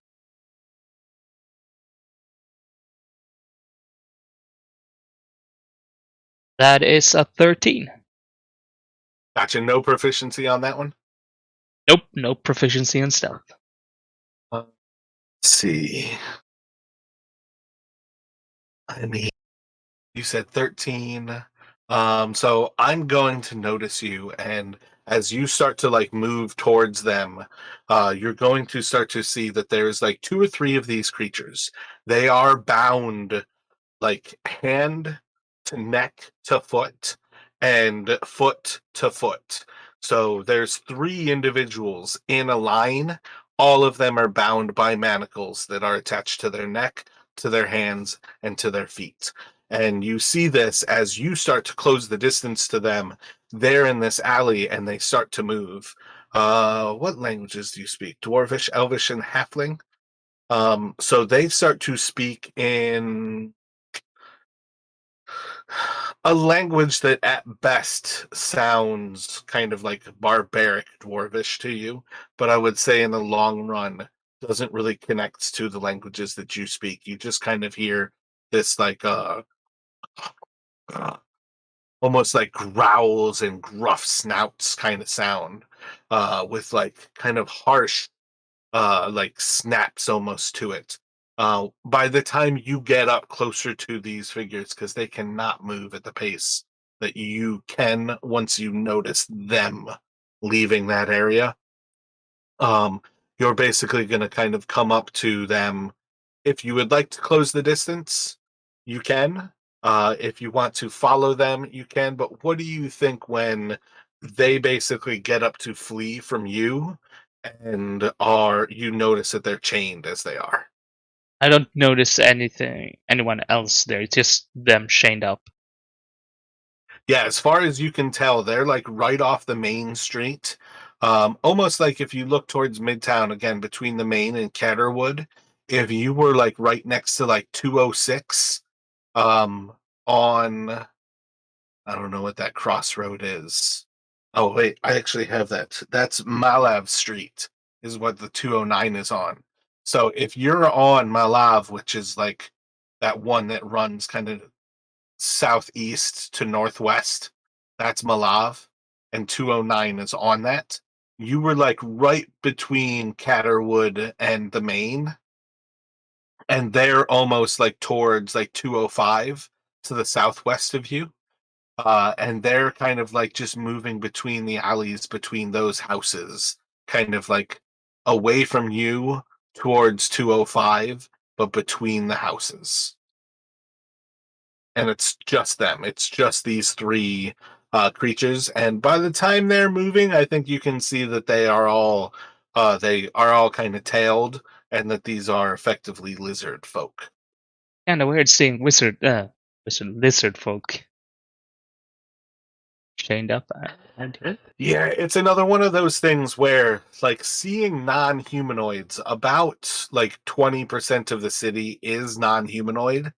Seeing three lizard folk together is certainly something. Noticing that they're chained up kind of makes it a little bit less surprising, I would say.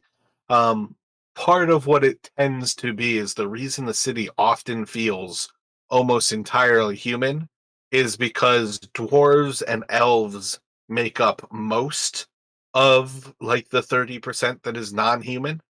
So like to see two of any other race together at the same time is often surprising. But it is one of those things where I kind of like I know everybody likes the idea of like intermingling, but like when elves live for thousands of years, elves are going to tend to hang out with elves. When dwarves live for hundreds of years, dwarves are going to tend to hang out with other dwarves. It's hard to watch people live and die in what feels like a year of your life going by. If you had to have like a friend who aged like 10 years every time you experience like a day, it would be really difficult to have that friend. Let alone when you go to meet like another person who's like that, you'd be like, I mean, it's like having a dog. One of my favorite things about dogs is how much they love you. One of the worst parts about having a dog is that you know at some point their life is so much shorter than ours, and that's painful.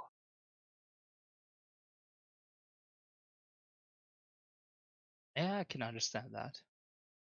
So that to me is one of the biggest reasons why I tend to think the fantasy world, even though you have intermixing of a lot of different diverse people, this is a metropolis.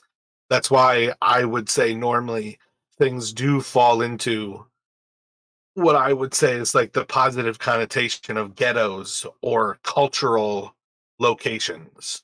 Like the main is an elvish sanctuary inside of a city. Yeah, I can see that. People like just look at how immigrants usually end up living. It usually get together with people you know and recognize and has same values and culture.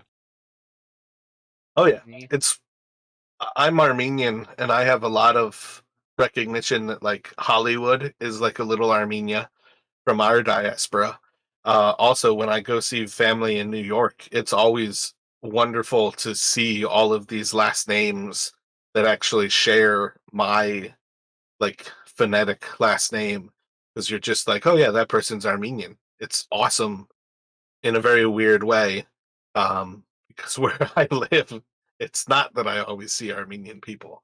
But yeah, it's definitely one of those things where I think it's the type of thing where, you know, if when we find another Triton inside of Tolis, there's a certain level of, yeah, I would kind of expect that to become a part of uh Malchin's life unless you explicitly try to avoid your own culture. I don't see any reason why he would avoid his own culture, as I know him. Yeah, it's purely up to you. I feel like Vabuza kind of has like a backstory where he's somewhat on the run on the lam, and that's just one of those things. It's purely up to each person. But again, you kind of see these three lizard folk. They are chained up. They're like trying to get away from you. Are you going to dash after them and try to capture them? What are you thinking? I'm probably not gonna dash up and capture them, but I will like try to follow them, see where they go. They have like any destination in mind, or if they're just running. Gotcha. Let me get a insight check from you. That is a 5. I think as you follow these creatures, you're kind of going to get a sense like they don't necessarily know where they're going. They seem to be running in erratic ways. About the only thing that you can kind of take away from it is they don't want to be discovered. But you do kind of continually like notice that they'll like look back and spot you. So maybe they're just trying to get away from you. I think that's where I'd say make yourself known or stop following them. But like there's a certain level of they seem lost and they also seem to know that you're there. So it's just a question of like what are you actually going to continue to do here? Yeah, I'll like try catching up to them now instead, and like make myself no go. Uh, hey there, Oh fuck! How I have trouble communicating today. Yeah, basically just go like, brother, I'm not gonna hurt you. Do you understand me at all? Seeing as I noticed that their language was not one I recognized. Um, yeah, I mean, I think inside of a city state, it makes sense that they would still have common. So they would kind of like stop when you actually like call out that you're of no threat. Maybe two of them don't speak so much as they speak to the third in Draconic, like at points here. But effectively, like one of them, kind of who's like the one chained up in the front, seems to be the largest of these three. Seems to be the one that's like replying to you with all of the actual answers, and just kind of like stop the others. And he like draws his hands up towards you, and like you basically see like his hands are bound kind of like palm to palm, so he can't really move much. He can't move them much more than about like 8 or 10 inches away from his face, and that's like drawing up from his legs as well. So if he like reached out and tried to stretch his arms out, he would almost bend himself over like a bow being drawn to like full power because of how short these chains are. They're meant to keep him from being able to act. And this, I should say, when I say him, I'm going to stick to the idea with a lizard. There's no reason that you should sense whether this thing is male or female. Um, but it just kind of responds to you. We are no threat to you. You are no threat to us. We seek freedom.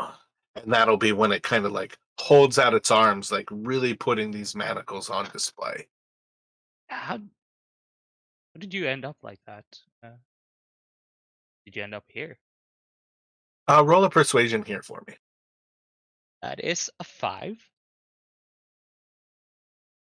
We were captured and brought here. And it kind of like looks up to like the shadow of the spire. You guys are in just about the perfect spot where like there's a, a horrible, horrible point in the day where the spire just like draws this like line of black across, and it's just like deathly dark at the wrong time of day. Uh, we were brought here against our wills. We have been sold to another, and today we have found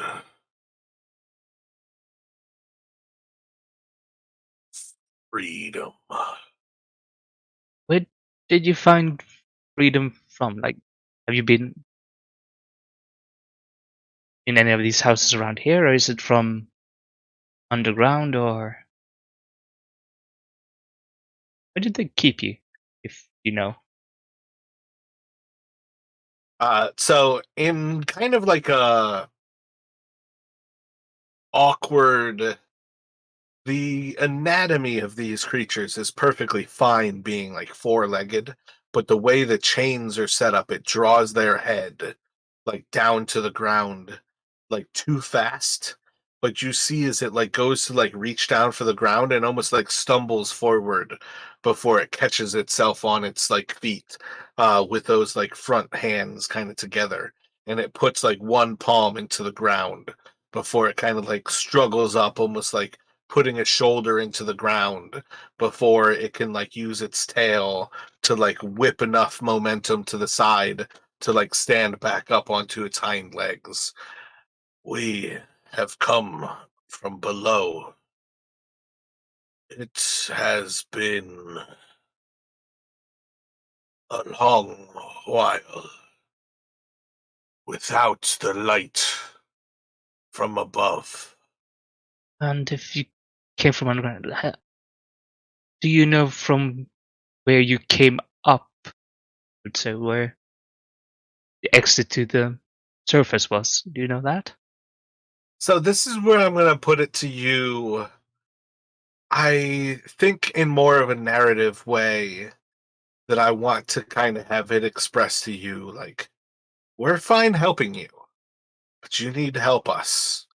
We can't go back there today, but I could show you if you help me learn the city. And it's basically the idea that they're lost in the city. They don't know where they are. But if they explored the city enough in the future, they could find their way back down there. But effectively, that's kind of what like this conversation is sort of leading to. Is it's these are a clue forward, um, but at present, um, like take them somewhere safe because they're being hunted. So, maybe among some of what it shares is we have only just escaped that place to search for it now would doom us to lose our freedom. We need free, and it like kind of like pulls against the manacles and like shakes the chains as you can like hear the strength inside of their muscles like tear at this steel, but only blood kind of like leaks out from their wrists as it like makes this like struggle. It just kind of shows like they need to find freedom from their chains. They need to be given like clothes so they don't look like slaves anymore, and kind of transitioning away from this they could try to search for where they came from, and potentially find a way back down to where this was.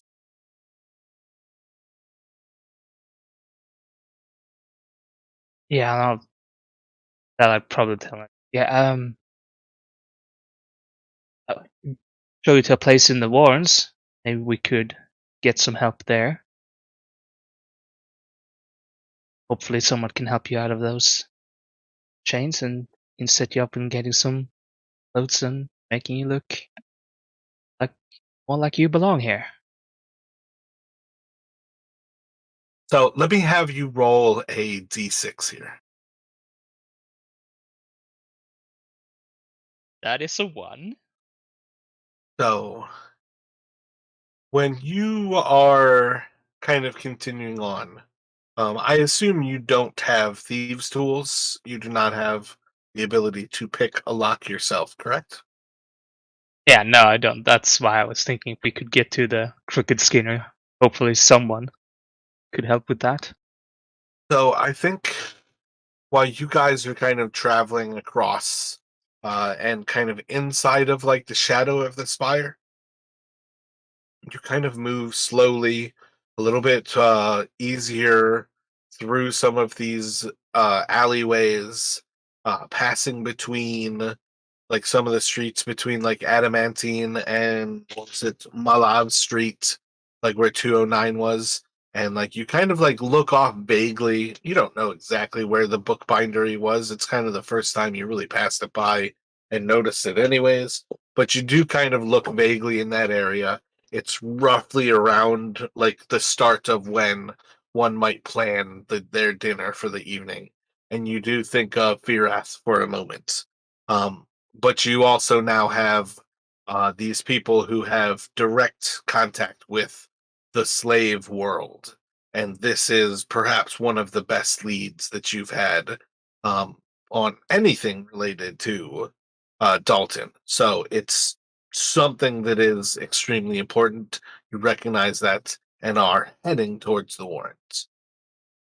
When you kind of like pass through some of the alleys and you kind of recognize like that you've like come up against the Narid, there's a moment of kind of, all right, we have to cross a main road and make your way into the Guildsman district. When you all go to cross that road, the chains are just kind of too much for any level of distraction, any level of hoping people aren't paying enough attention, while you're kind of like crossing between. What is it there? Yeah. So when you're kind of crossing between like those alleyways, and then like heading down towards like the guild's district, where you can kind of like step into new alleys, and you're over near probably like near 295. No, it's a little bit west of it, near Stable Lane and Herbal Lane. So you're kind of passing into that area, and you need to kind of like cross in between those two. And you guys feel like you like crossed without a problem, but as you're kind of stepping off into the next alleyway and like the next bit of kind of cover and darkness, you hear from behind you, just kind of an order like, um, "You there, halt!" What do you do when you hear halt? There's plenty of people on the street, but you also kind of have like a certain sense of like guilt, and there's things going wrong in what we're doing here. But what are you thinking as you hear "You there, halt"? I'm thinking hopefully that's a guard, and I'll stop and like turn around to who was talking. Gotcha. So you can turn. You don't have to do a perception check to see that this is indeed a guard, and there's four guards who are kind of like heading towards you real quick here. Are you doing anything to like calm the lizard folk? Are you saying anything to them? Yeah, I'll probably like sound just like softly telling her, "Don't be afraid. They're guards. They might be able to help." Yeah, so as the guards kind of get closer to you and they kind of like encircle you, they're going to like separate you from the lizard folk and immediately kind of like looking towards you. Um, your paperwork. What's your name? What are you doing with these people? I immediately like get out my paperwork just to be sure. And like, tell them, yeah, about these people. They seem to be escaped slaves, and I was hoping that. Well, I was going towards guard's house and hoping that maybe it could get some help to these poor people who were brought here against their will. All right, so you're close to telling a truth where I would say you could roll a persuasion, but you're also definitely telling a lie where I want to say you should roll a deception. So you can roll what you would like to here and let me know what you get, because they're definitely like immediately assuming like you do understand the charges that will be brought against you for trafficking in slaves. It's illegal to hold others against their will in this city. Yeah, I would go with the persuasion, but it's still a one total. I also like try to fumble out the words. Yeah, I understand. I am not So the one. I think at this point we're probably going to have. It's really early to say that we're going to end things with you getting arrested. Um, but yeah, I say let's take a break here, because I think most of the rest of your day is going to be basically getting interrogated for slavery and like brought charges against you where you're going to have to show up in court, but in the long run like the actual lizard folk are going to kind of get your back. But I think what it's going to be is like I need some time to think about whether you're going to get released in like the early evening, how difficult it will be for you to like find yourself once again in communication with the lizard folk, that kind of thing. Because I do think at this point, um, you've at least lost them for now, and that it's now inside of the legal system. Alrighty. So this is what I kind of had in mind for how this kind of transgresses.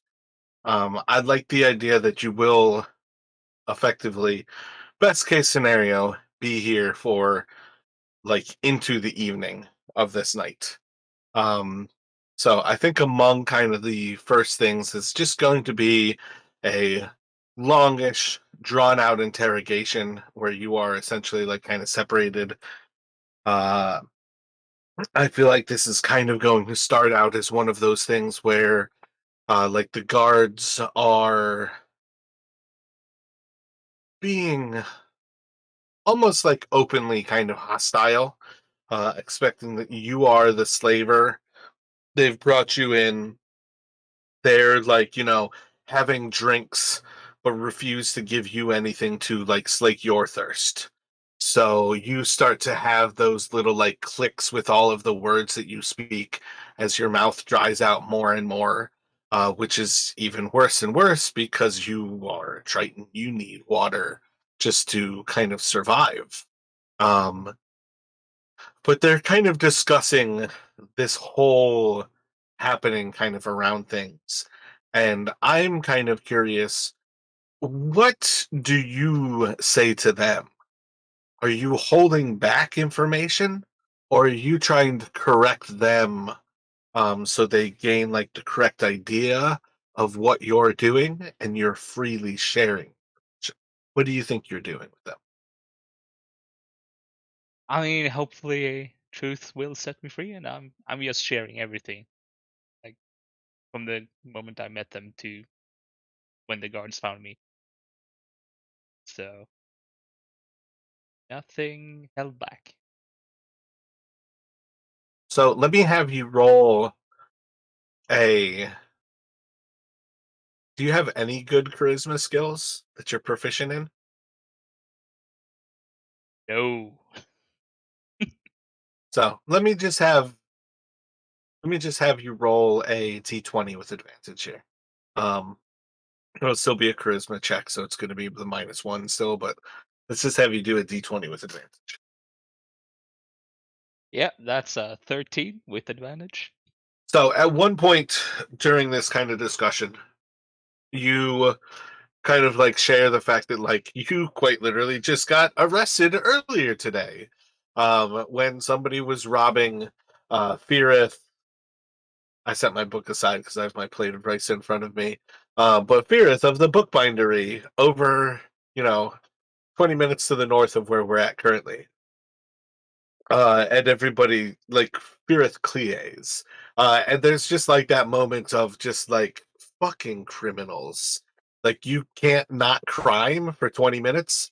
And that's kind of like how they kind of react at first, and they're like listening to this story and you're kind of like going into it, backtracking, and there's those constant moments where they always twist things, where it's like you talk about how you were trying to save Fearith, and they do the same thing where it's like, well, what were you there to rob him of from the start? And it's like, no, no, I was not there to rob him. I was walking by to get home, and I noticed these three, and everything is kind of like that for a few moments until you go deeper and deeper into your story, and it kind of gets to the point where you're talking about the actual um like not only just your own interest in tracking down like the slave trade, but kind of like talking about these lizard men who you basically kind of are trying to save in their own right from what likely has your own friend.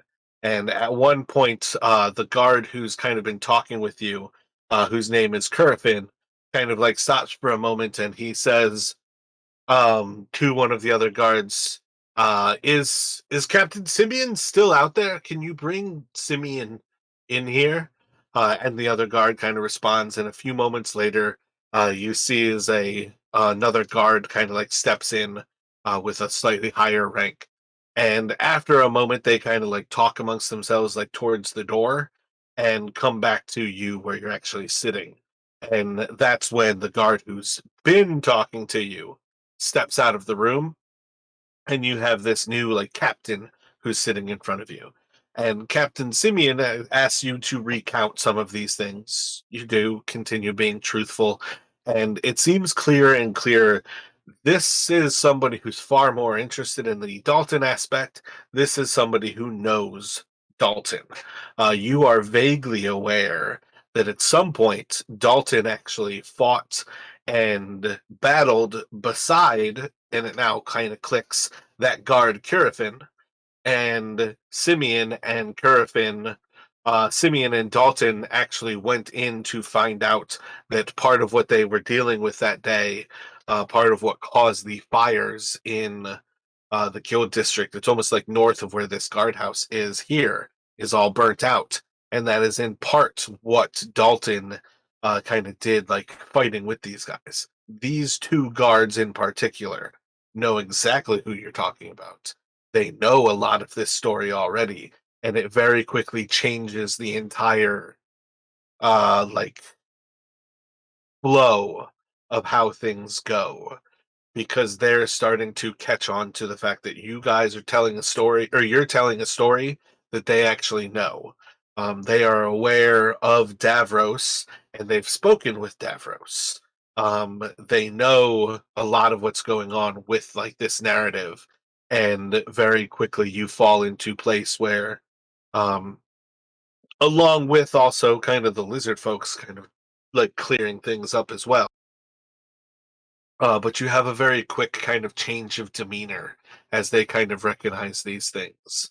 And it kind of comes to a point of where you kind of have, I think I want to give it to you as a die roll, whether you have an interest in continuing to help out the lizard folk. Um, if you want to try to convince them to like stay with the guild in the Crooked Skinner, or if you want to kind of like leave them behind and just like ask for a chance to speak with them in the future. But it's kind of up to you. Like if you're essentially being given your freedom, do you want to try to make a plea for access to them and on what level? You know what I mean? I think I get it. Yeah, and yeah, I think I would like to like try to play to at least get to like speak to them, like uh, even if they're with the guards, like try to get access to speak to them so that we can find access to where they came from, so we can maybe find the slavers and everything.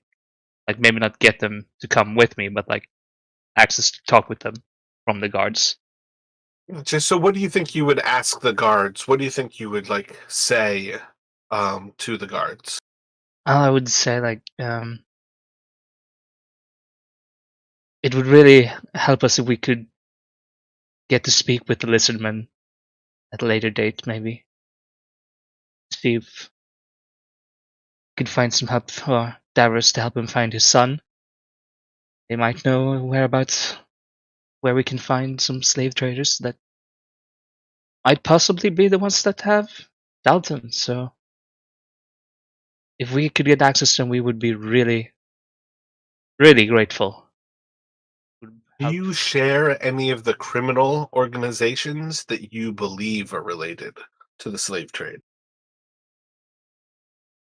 Yeah, I would share like the Enin, the ones like that Travenor is investigating. I think. We are well aware of the burgeoning slave trade that's starting up in the docks and the and in themselves. Give me one second here. Turns out I can't type at and then in that spot in my notes. Um, Malcock Krill and Ritter Radagon have started that little group not too long ago.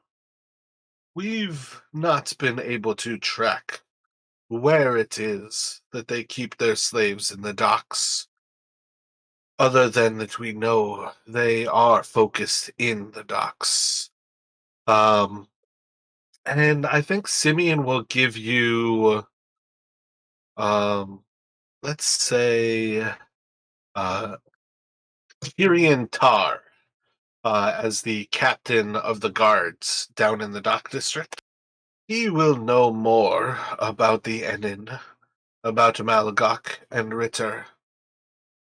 They are those closest to dealing with them. You're welcome to ask what you will of the lizard folk. Um, I think, let me roll for man.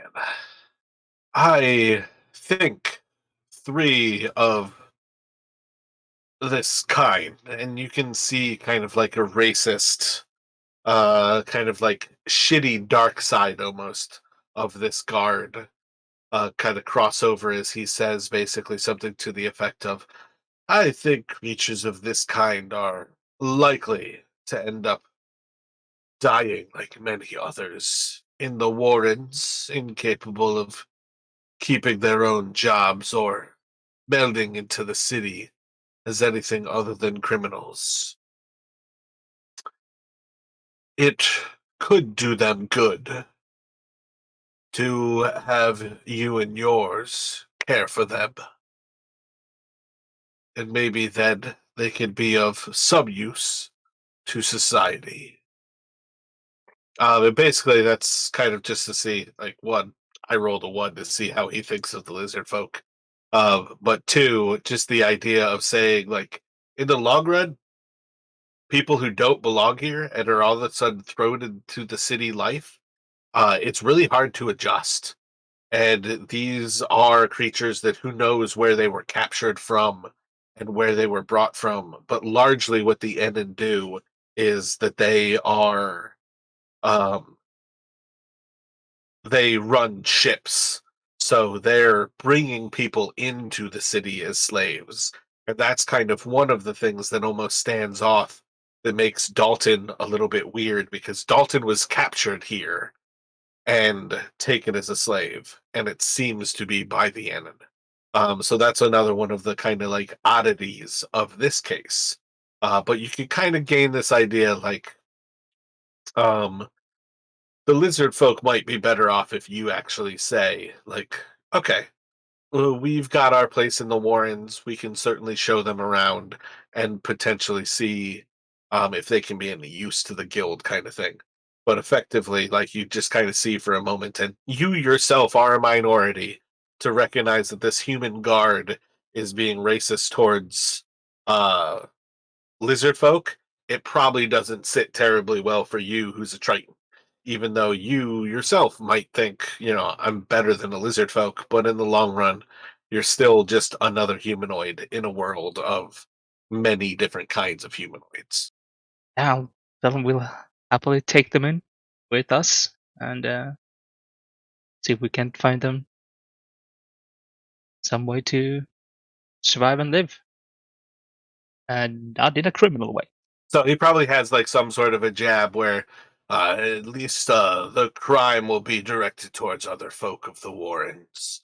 And he's like, no offense to your group. We know you're better than, and you can tell like there's like this disconnect in his head where he's trying to think of you all as better, but also his mind just says like, just like most of the commissar's men, most of the guards of the city, like the Warrens is the place they don't go to. They all have this weird disconnect in their head where they manage to tell themselves logically that the people of the Warrens don't matter, but they also are supposed to guard and keep sacred like life inside of the city.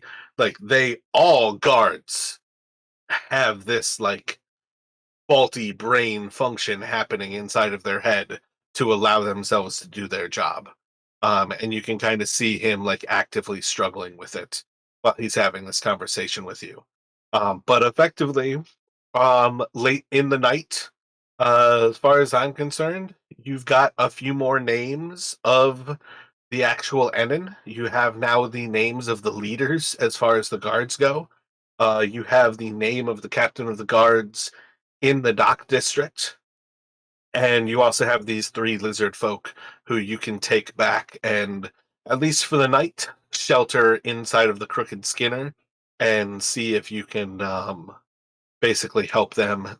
I think you cut off again uh, after help them. After what? I'm not sure. I think you cut off again, like unless you ended the What was sentence the with last thing you heard, though? the listener, the crooked skin. We could like help them, and then nothing. Gotcha. So, I think it was basically like the idea that you can take the lizard men with you. You can basically try to help them and see if there's anything that they can do with you all, like at least giving them shelter in the Crooked Skinner for the night. Um, They are now unbound, so they no longer have the actual chain, shackles, and manacles on them. And they probably would have been given a little more like typical anatomical humanoid clothing. So they probably have like pants that they almost like put on backwards. So like the tail could come out of where you would normally have like an opening for the crotch. Um, they have shirts on that probably are just like far too tight for how large like a lizard folk's musculature is. But by and large, they seem, although oddly clothed, they are now clothed a little bit more along the lines of what a humanoid would expect in society. Okay. And can I just ask what the name of the captain of the Guardian of the Dogs was again? Because I kind of catch that. Tyrion Tar. So I am vaguely tempted to kind of have this push a little bit forward into the future, because I know, like, or rather, I assume you can't play tomorrow with the other three who are going to play. It's a holiday in the U.S. as part of it, but I assume you can't play tomorrow night. That kind of depends on what time it is gonna start.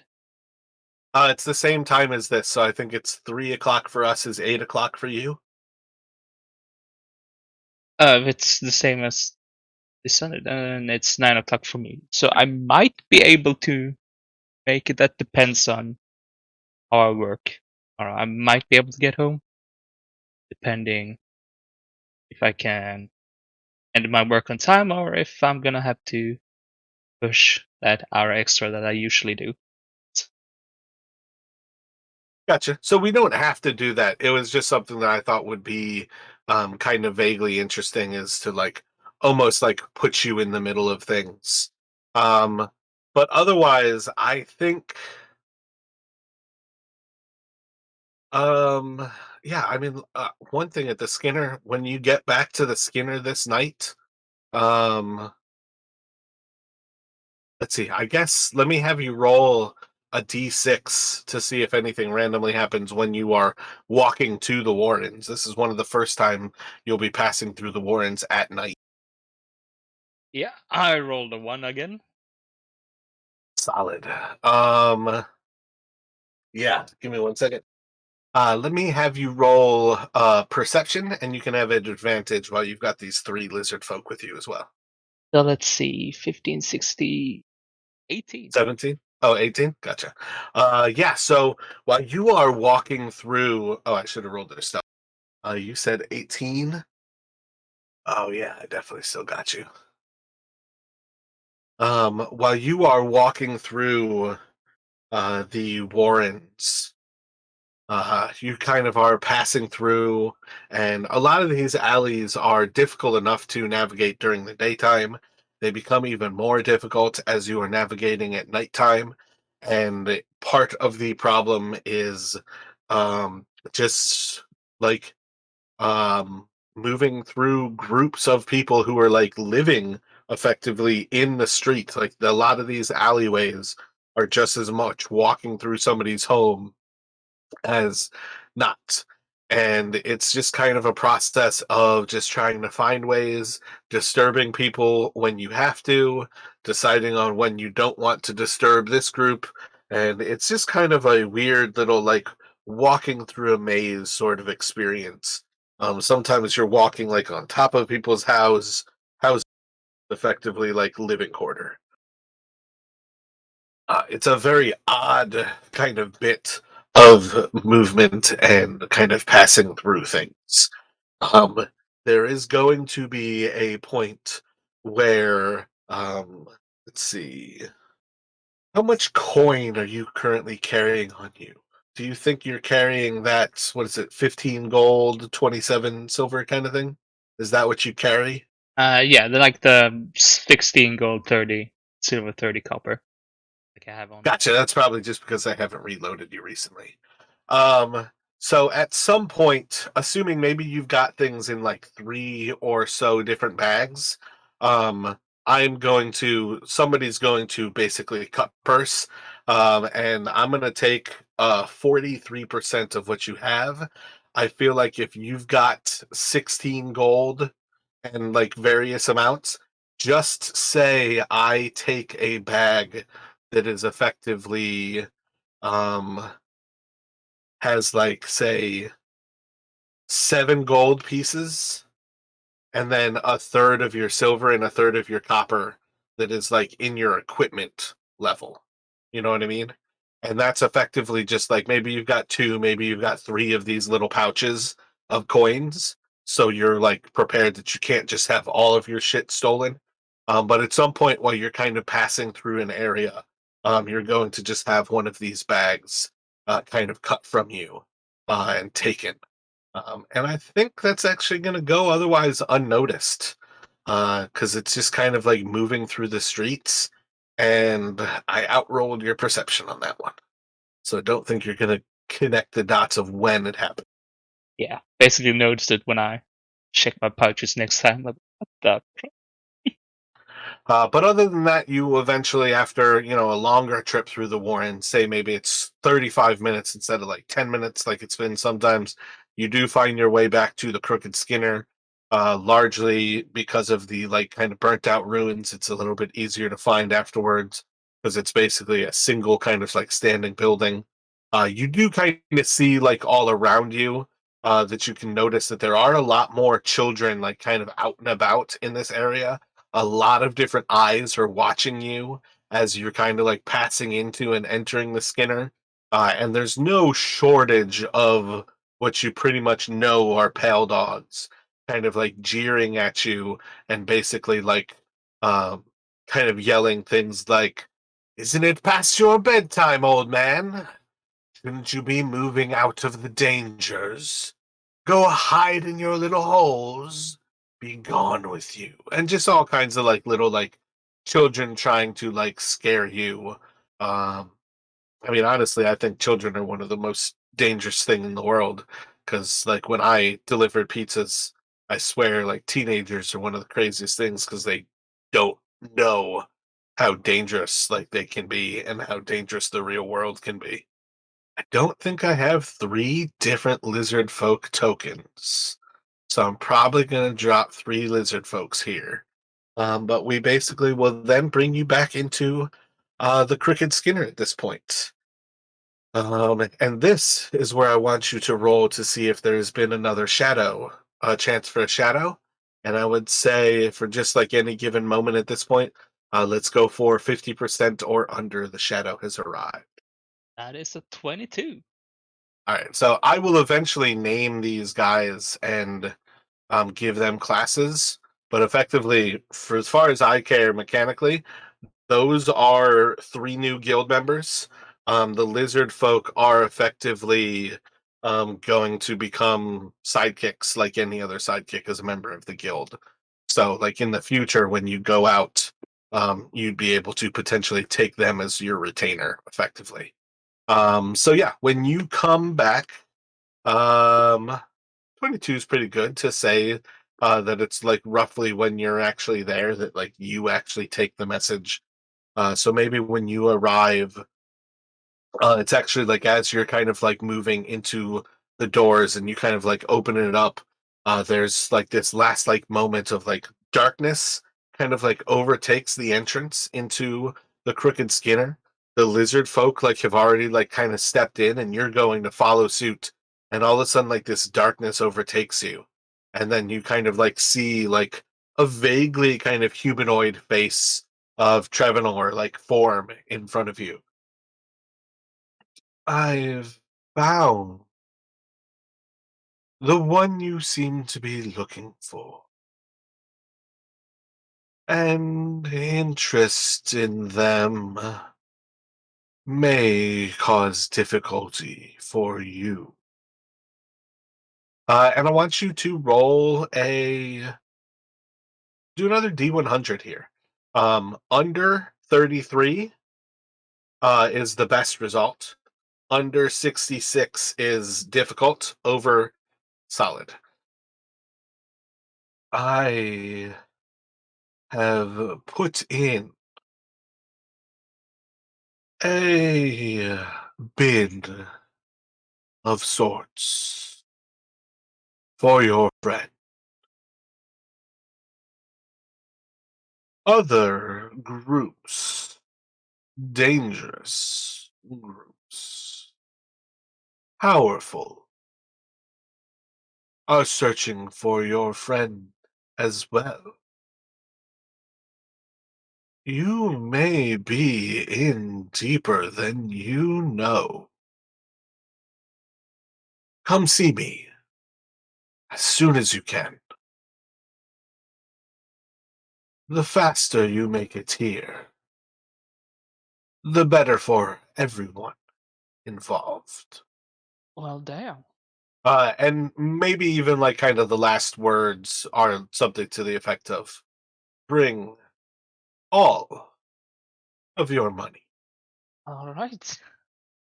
So I think on one level, one of the things that I knew would potentially be problematic, and this is part of what would be that last D100 I had you rolling, was a question of whether the Enin were aware that the leader of the Pale Dogs was coming after Dalton, and whether the Enin were aware of who the Pale Dogs work for, which you guys don't necessarily know.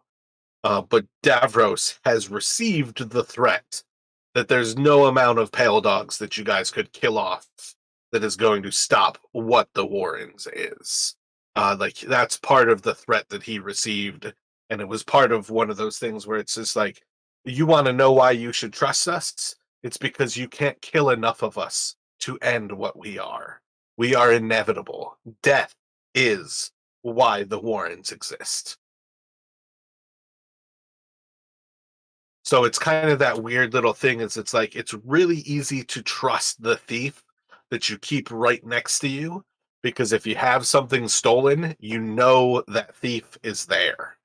It's really difficult when you keep the thief away from your house and something goes missing and then all of a sudden you're like, fuck, I know that person is the thief. But what if there's another thief? You know what I mean? It's like keep your friends close and your enemies closer kind of thing. So you kind of have this going on. You have this initial like message right as you're getting to the guild. So there's a certain sense now of this is a busy day for Malchen. You're supposed to go see Farah. You met these lizard folk. You're supposed to get the lizard folk kind of situated, and now you're being pulled back towards Midtown. What are you thinking as you enter into this place right now? Are you going to take some time to try to get like a quick bit of information out to like Davros and Kalimtas? What do you think? Yeah, I'm basically gonna tell them the message I just gotten about the lizard folk. And yeah. So I'm tempted to say um, Dalton or Davros should head out there with you. This is one of those things where, by and large, I don't normally want to just say, like, I'm going to steal and pull these characters away. But this is one of those things, like, your storylines between the two of you have combined. You were the one who picked up the slaver storyline at first. Um, and then Dalton obviously got pulled into it. So the two of your stories coincide. We're getting close to the end of your session, and I'm basically just thinking this is his chance to deal with this in one way before you guys go down a route that basically is meant to give up the Skinner for Dalton. Not that you guys don't also know that it's dangerous to continue to own the Skinner. So I'm tempted to say Malchin and Davros will leave here pretty quickly. But like you have a conversation with Davros and Kalimtas. Kalimtas kind of like looks over the edge at the lizard folk and they will be safe enough for this evening. We'll keep them fed. We can clothe them and find out what the future holds, whether we need their information or you can solve the problems tonight. And then he'll just kind of like look towards Davros, look back towards you. I think we have all been waiting anxiously to hear back from I want to say Travanor. I always fuck up his name. I think that's right though. Travanor, and see what it is that we can do to hopefully prevent Dalton from ever coming into the ownership of the Pale Dogs. And perhaps it is better now to deal in money than in the future to deal in the currency that the Pale Dogs desire. So if it sounds good, let's see what Malchen and Davros can do. Unless you have any other thoughts before kind of heading out. Ah, this seems urgent, so let's do that. Just said to bring all my money, so yeah, that's basically just what I'm gonna do. Get all my money and get there. Um, yeah, that actually brings up something else more important. I wonder if, being that I'm giving you a player character, we should play it off as there's going to be four of you traveling. Because you guys are about to be carrying a shitload of gold, because I'm going to send Davros with all of his gold as part of it as well. Um, so Davros has had a relationship with Erwin and Mukhtar. Mukhtar's the one who died while they last fought the Pale Dogs. So I think I'm going to send him with Erwin. Um, I think when you go to leave with kind of the recognition of what's going on, you're going to have both Kiritoa and the like leader of the lizard folk kind of like stand to follow you out. You don't know what class the lizard folk is, but you could take one of the lizard men who you've saved, or you could take Kiritoa. What would you like to do? Or rather, I mean, you could tell me one of the other sidekicks if you want a bard or a wizard, but I'd probably take a Kirito and like get him to follow me, and I'll tell the instrument that thank you for that, but stay here and take a rest. You've been through enough for now. can't believe I name people these names that are so hard to type. Just gonna go for like Bill, Bob, and Tim next time. I see that build the lizard man. That'll actually be extra hilarious to have the lizard man be Bill, Bob, Tim.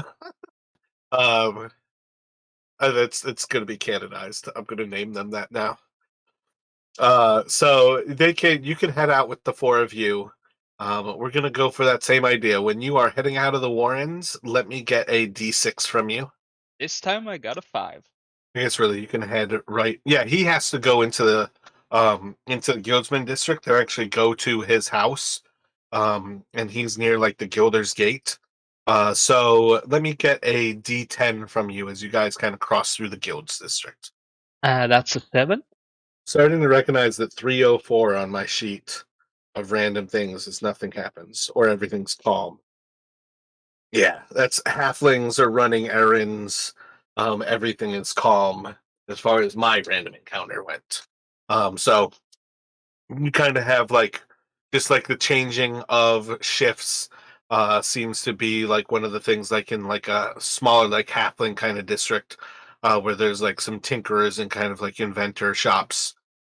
Um, Pass by, get to his house, which is like near like Lost Lady Street, just above like the actual garbage pits, on the way to the Gilder's Gate. And you guys kind of cut across like Cold Heart Street and head down the lower Ratchin Street up into Midtown. All of that is just as seamless as kind of leaving the Warrens was last time.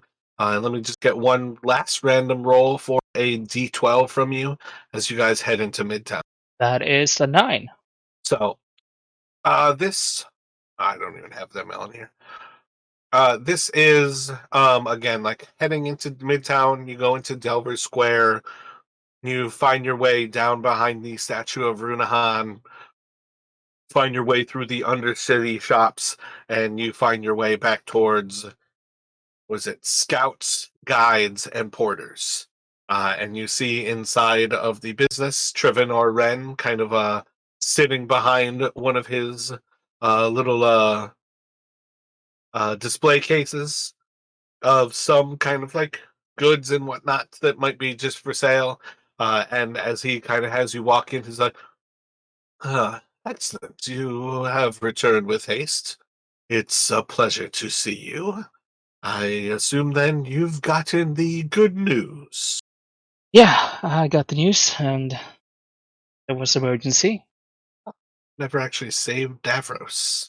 Um, so he's going to take the four of you back behind this like next door and show you all kind of like the back room of his office. Kind of like oh, he like takes you back there, kind of sits you guys down, um, leaves one person standing. And he kind of like, maybe like Kiritoa is kind of like standing in the corner, and he takes a few moments to kind of tell you like what you're going to see. He's like, we're going to be going into a part of the Undercity that is less than where you belong. Your friend will be safe. They will be for sale, and you can buy them as your slave. You do not have to treat this person like garbage. It would be best if you do not react to how the others treat those who are of lesser circumstances than yourselves. Most slaves are going to sell for 30 to 100 gold. Occasionally, strong and spirited ones go for more. As I understand, your friend is both. And with the recent interests going around that seem to be searching for the same person, I'm worried that you may have to pay even more so beyond. But if you are prepared and ready, we can certainly take you to where you wish to go. You can head in as merchants, as folk who are interested in acquiring that which belongs to them. You can come, you can experience this world that few ever desire to be a part of. So kind of gets everybody to sort of agree. Like it's kind of that reminder, like, look, you're going into a place where you're about to see shitty stuff that he already like read from you the first time you guys came here. Like you're not a slaver. You never would have been shown this if it weren't for the fact that like this person deals in money. They're not somebody who cares about the morality one way or another. They deal in money, and you were willing to pay the money that they asked. So he's just kind of like giving you like this warning. You have three of the names of the Eden themselves. You don't necessarily have to share that you've gained more information in your own time. You are welcome to if you wanted to say something at this point about the other names that you have. But otherwise, if you are prepared to just kind of go in there and go to the slave market, which is basically what he's saying, like he's prepared to take you into the slave market, hopefully and seamlessly acquire Dalton and get you guys out of there. Yeah, let's get going. Faster the better. So he's going to say, fantastic. If you would please stand and follow me. See, it's like Erwin and Davros kind of stand. Do you stand and kind of step away? Yeah, I'll follow. Gotcha. So he doesn't actually stand up. The moment you guys kind of like move out of the way, he's going to just kind of like manipulate like the top of the table. You don't even quite see at first, but let me have you roll a perception. Yeah, that is an 18. The whole tabletop is kind of like engraved, so it's not smooth. The whole tabletop is almost like a bas relief where there's like a half an inch or like 2 centimeters or so of depth to the carvings. And it's this beautiful mural of just all kinds of like wonderful scenes that kind of flow one from the next. Um, One of my favorite contemporary artists, uh, I can't. As soon as I thought of his name, it completely blanked from my view. But one of my favorite pieces of art from him is this like tree of life, and on one side of it, you have like the destruction that happens from like industrialization, where like there's a factory off in the background, and it's like seeping out oil that's like killing the roots of the tree. But like as you cycle under the tree, you kind of have like a cleansing and kind of like the water coming down from a beautiful spring lake that's up on the like right side of the tree. But it's basically like a dichotomy of like life and death, and everything kind of like flows in between and like around. And this tabletop is very much like an engraved kind of version of that, where it's just a blend of a lot of different like natural scenes and unnatural like domination of nature kind of scenes. And you just see as he like has this one like almost like let's take like a mill wheel or something like grinding grain, and you see as he kind of like just rotates it a little bit as you stand up from the table, and like where he would like almost move to stand up, he like rotates this mill, and you just notice like the little bit of a flick of his finger. It's very subtle what he does, but you just see like this little bit of a manipulation, and immediately like the table as well as like this carpet that's below it, it all starts to slide towards the wall on the east side. Erwin kind of like steps out of the way in like a quick little jump as the table, like all of it slides up against the wall, and you basically see that beneath where that whole table setup used to be, there is a small narrow stair that kind of like walks down into the earth like below this place, and it basically descends beyond the undercity where you guys currently are. You follow this route for quite a ways, probably about 15 or 20 minutes of, let me change that. Say like 10 or so minutes of walking down this just narrowly winding stair. And it just feels like it's going and going. If you were to fall down this stair, especially towards the top, it would be horrendous how hurt you would be. And you just feel like it's just constantly narrowly turning. uh Eventually you kind of come to a point where you are just walking down this straight hallway, and every once in a while throughout this whole place there's just a tiny little flicker of light that just seems to be like holding right against the stonework. It just seems to be kind of like a white, almost yellow light, but it's predominantly like blue light here, where it's like a very white.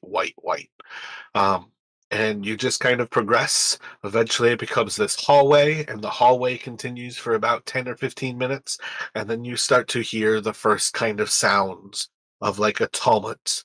And then all of a sudden, there's like voices that you can actually make out. And then you can start to hear like yelling inside of these voices that are talking. And eventually, like coming through this long corridor, you come to a door. When you open that door, you are on the side of this massive square room.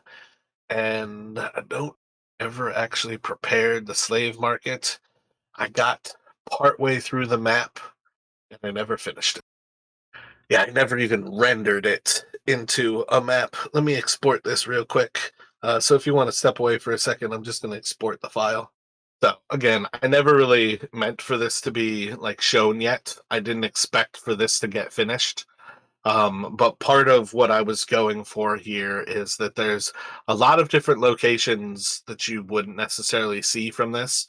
But effectively, I was thinking about like a long tunnel actually leading into this location. But you are effectively coming out into like I guess I could just hide a bunch of it. That is what I was saying. To me, wasn't a part of what we would be using. Did you actually step away? No, I mean, I'm still here. I just wasn't looking at Owlbear.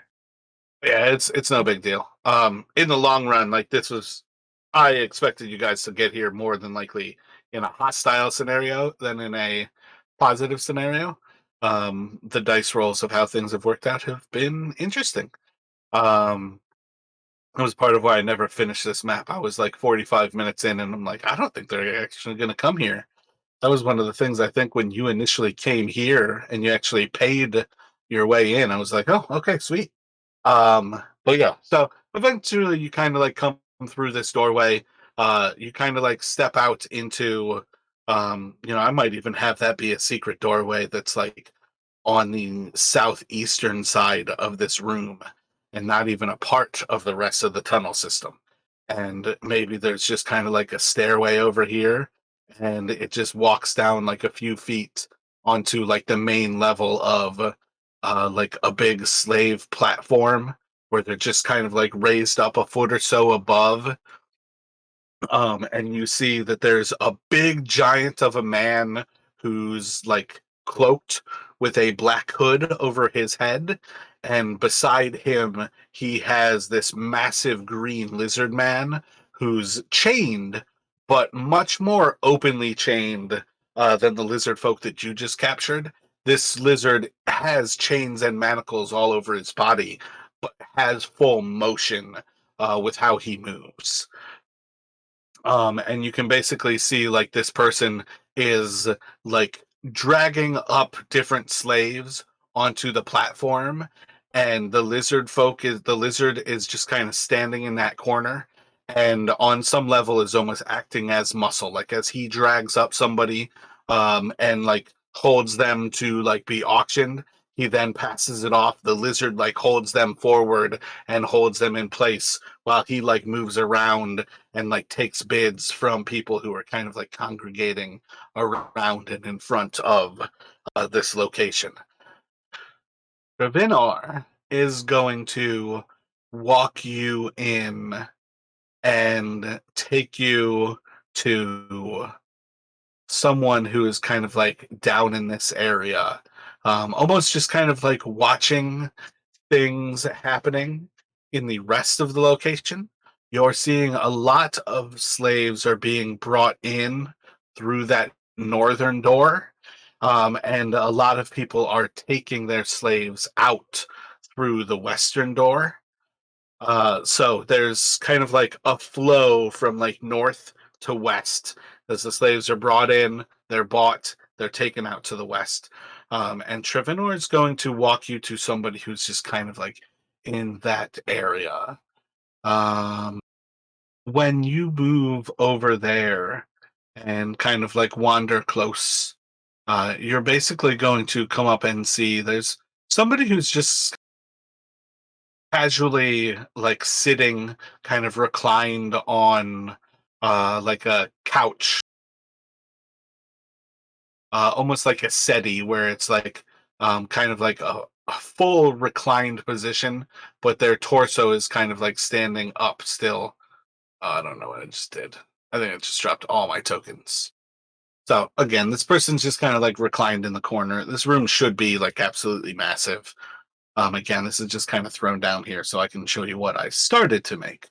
But as you kind of come down here, and Trevenor kind of like walks you forward, and he's going to kind of take the four of you over towards this person. When you all get close to them, like there is an awkward feel to being near this person. And while they vastly look humanoid and they vastly have humanoid features, you start to recognize that it's not that they have like pale skin. It's almost that like the pale pink of their skin kind of like boils like a fiery lava almost. And you can start to see this red is almost like a moving like subtle like inside of their flesh as if there's light kind of coming out wear like a horrific like skull mask, but you start to see like the horns from the mask are actually this person's has horns coming out of their head. And the more you kind of like are around this person, the more you're going to kind of connect the dots that this person has fiendish ancestry. And in this setting, they are effectively a tiefling or a tiefling, but there's looked at differently here than to say tiefling are like normal in Faerun. Um, it's usually understood that only bad things can cause you to become a half fiend, and that is effectively what tiefling often are. So there's a weird blend of it, though. Like you can kind of recognize sometimes people who are the children of fiends and people who have made those actual binding resolutions. And this is one of the ones where it's much harder to tell whether this person is like the direct maker of a bargain with a fiend or somebody who is the child of like somebody who made a bargain with a fiend. But they are far closer to that fiendish origin is quite clear. And as you step forward, they kind of like look towards your group as you approach. Travenor, you have returned. These are your buyers who request a special audience or a most valuable, important slave. Do you intend to fight in the gladiator pits, I believe? And he kind of like looks towards like the four of you, looking to see who's going to rise and lead this questioning. Yeah, I get imagine gladiator pits. Right? I thought we were buying a slave. Trivenor like elbows you. You were buying a slave who you wanted to be a solid fighter, able to hold themselves in the most dangerous of places. Oh, okay. Sorry, I misunderstood then. Hmm. So this large, like fiendish person is going to like kind of like yell out, and you hear is like everybody kind of like goes silent, and like the din in this room, like their yell is depending on how similar, how much you know of magic, is very clearly to magically inclined folk. As effectively, shit. Now I can't think of the fucking spell. It's the thing that lets you make your voice loud as hell. All tieflings get it. Um, Thaumaturgy? yeah, thaumaturgy. There we go. Can't believe my mind blanked on that, but yeah. So he kind of like yells out and uses the thaumaturgy to like kind of shake the rocks of this place, and the whole place goes silent for a moment. And you see as the like black hooded man kind of looks over, recognizing the silence, kind of like nodding and recognizing towards you all. And he like goes to the lizard and like yanks on its chain, and you see as he kind of like speaks to the lizard for a moment, and the lizard like is going to head out from the northern exit. And over the next like 5 minutes, the lizard brings in like a chain of like 10 different humans who are chained one to another. And you can see all of these are strong, stout fighters, and they just one after another start to go up to sail. And this fiendish person just kind of looks at you all to recognize that one after another, two go by, three go by, and it seems like you all have no interest in bidding. And then four, five, six, still no Dalton. And I want you to roll a D100 for me here. Same idea. You want a low third is the best, but 66 and below is vaguely successful. I got a 56. So the final one is going to come out, and that is when it's Dalton. And you kind of see, and this perhaps is the fighter you're looking for. Certainly the most expensive and spirited of the whole group. So you kind of have another idea where he's now located the person who you know that you want, and it's going to kind of change things here. So where the other ones have been started at like 30 gold or like 60 gold, he's going to basically like nod to the hooded man, and the hooded man, like when he brings up Dalton, where he started the other ones lower, he like holds Dalton out by these chains that are holding his wrists behind his back, and almost like raises Dalton up, so he's pulling up against his arms in this non-anatomical way, and leans him over this little precipice. Like, still it's a foot above the ground, but it's like extra torturing your friend in front of you. And I need you to make a wisdom saving throw. That is a 4. So as he does this, and you like start to react and almost grab for your weapons, two things happen at the same moment. Travenor is going to like push your hand back and like resheath your swords as you go to draw your swords, and you hear this massive fiend like kind of like stand up, and already his form like gets larger as he like stands, and it's almost like his flesh like expands outward as he goes from relaxed to like a more of a like readied position.